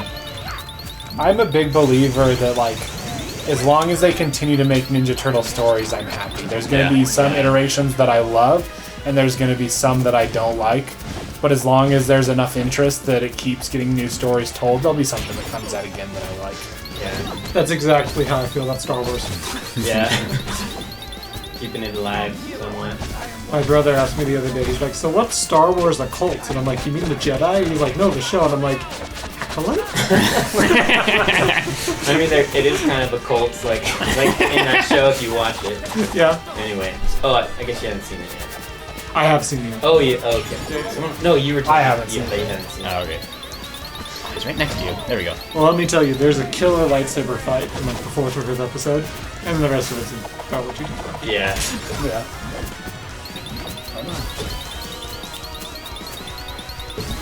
Oh, yeah, so we gotta Oh, do we get all 4 of those at the hit same the time? script and then you go down. Okay. Oh, that was sweet. Shell shock.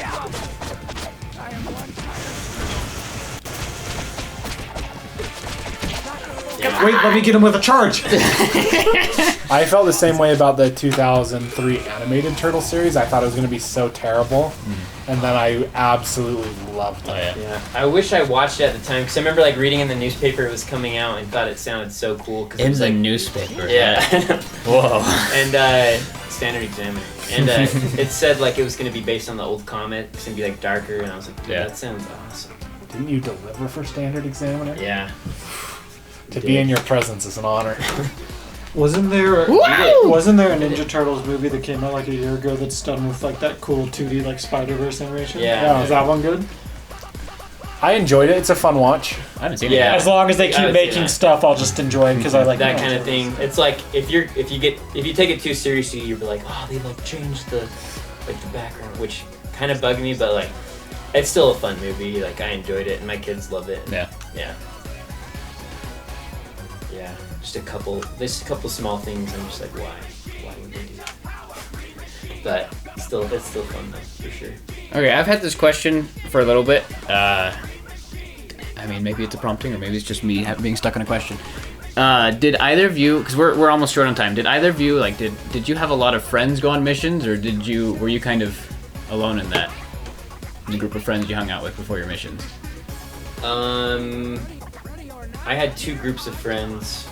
One was like, and I love them both, but the one was like when I was like deciding not to go on a mission, I was around them a lot, and none of them went on missions. And then when I was starting to get more serious getting ready for my mission, there was times where I'd be like, yeah, I'm out of here.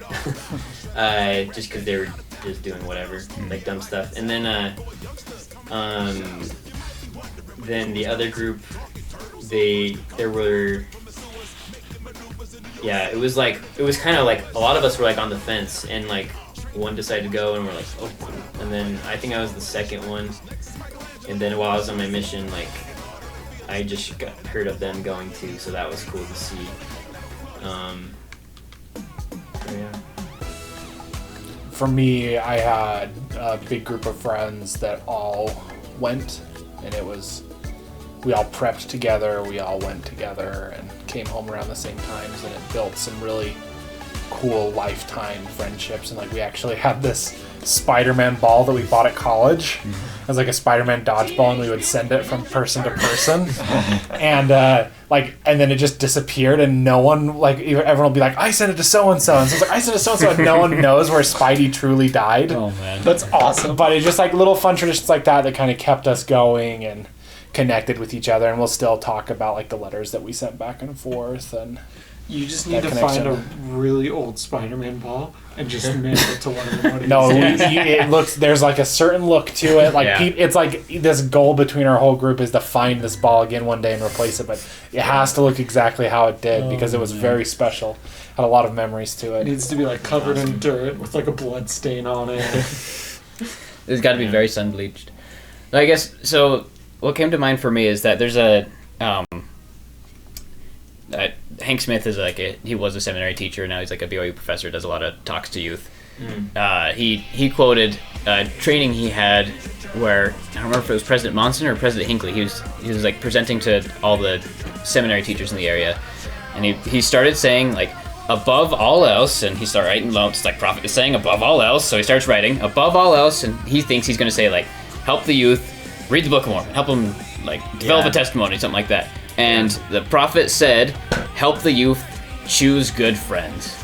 Oh yeah. And I guess I really feel like I did have some friends that I feel like tried to push me in the direction of not going on a mission, but I had other friends that really encouraged me to go. And I do want to stress that being a good friend will make a difference, like by your example.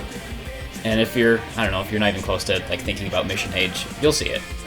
You'll see the influence you have on other people, and being around good friends will do a lot for your life now and a lot later. Yeah, definitely. Yeah, when you're younger, like early teens, it's like, yeah, it just kind of feels so far out there, like that a mission, it's just like, I mean, it doesn't even feel real. But when you're like, once you're like 18, 19, it's like you'll see some friends go and some not, and it's like that's like the turning point for like a lot of people at that age. So. And even without the mission, you look at your life and who you are as a person, and there's that saying that like you're the average of the 5 people you spend the most time with. And you might think like, oh, I can hang out with these people and it won't affect me because I know who I am. But my dad used to always tell me, because I had some pretty questionable friends in junior high, he'd always be like, doesn't matter if you hang out by the trash, you will always smell like garbage. It doesn't matter if you are really great, but if you are by that trash, you're going to be associated with that same trash. And I tried to prove him wrong, and I was humbled very quickly, and I learned that like who you spend your time with really matters. Yeah, and we're not saying that you're not a good friend if you're not going on a mission. We are saying that like positive influences. Yeah, exactly. Are positive. As best as I could possibly say that. I was going to say positive influences are positive. That seems like a really good ending. Thank you for joining us, and thank you for being our guests. I'm really glad you showed me this game. I haven't played it yet, and It is truly stupendous. Oh, it you is didn't incredible. play with us when we first got it? Oh, I guess I did play it, but it was like just the first level, and then and that something happened, and I we think that was stopped. on like hard mode too. Oh, was it? And like we were getting destroyed. Oh man. But yeah, no, thanks for having us. I enjoyed it. It's fun to relive some of those things that have been in a very back of my mind for a long time. I found that like when people reflect on their missions, like you said, you think of like the emotional moments, like good or bad, but like the fun little quirky stories, they come back when you look back at your journals and emails. Yeah. Even us, like how many times have we said we're out of stories? And then we just keep thinking of more. Yeah. Yeah. Yeah, I'm curious, like when you two hear each other, does it feel like you're like what percentage is like a new story or like the same thing over and over? So when we first started, we pre-recorded a ton of episodes. And so then the first few episodes we did after that, I was like, everything either of us is saying is a repeat. But like, I didn't recognize any today. Yeah. I know there was I've got 1 or 2 story that I think I probably share like every week. I'm amazed that we keep coming up with things. And I have a couple other things that just came to mind that, hopefully I remember when I actually have time to share it. Thank you for joining us. Thank you for participating in the chat. It's fun to get questions. And we'll see you guys next week with another guest. Cowabunga! Turtle power. Pizza.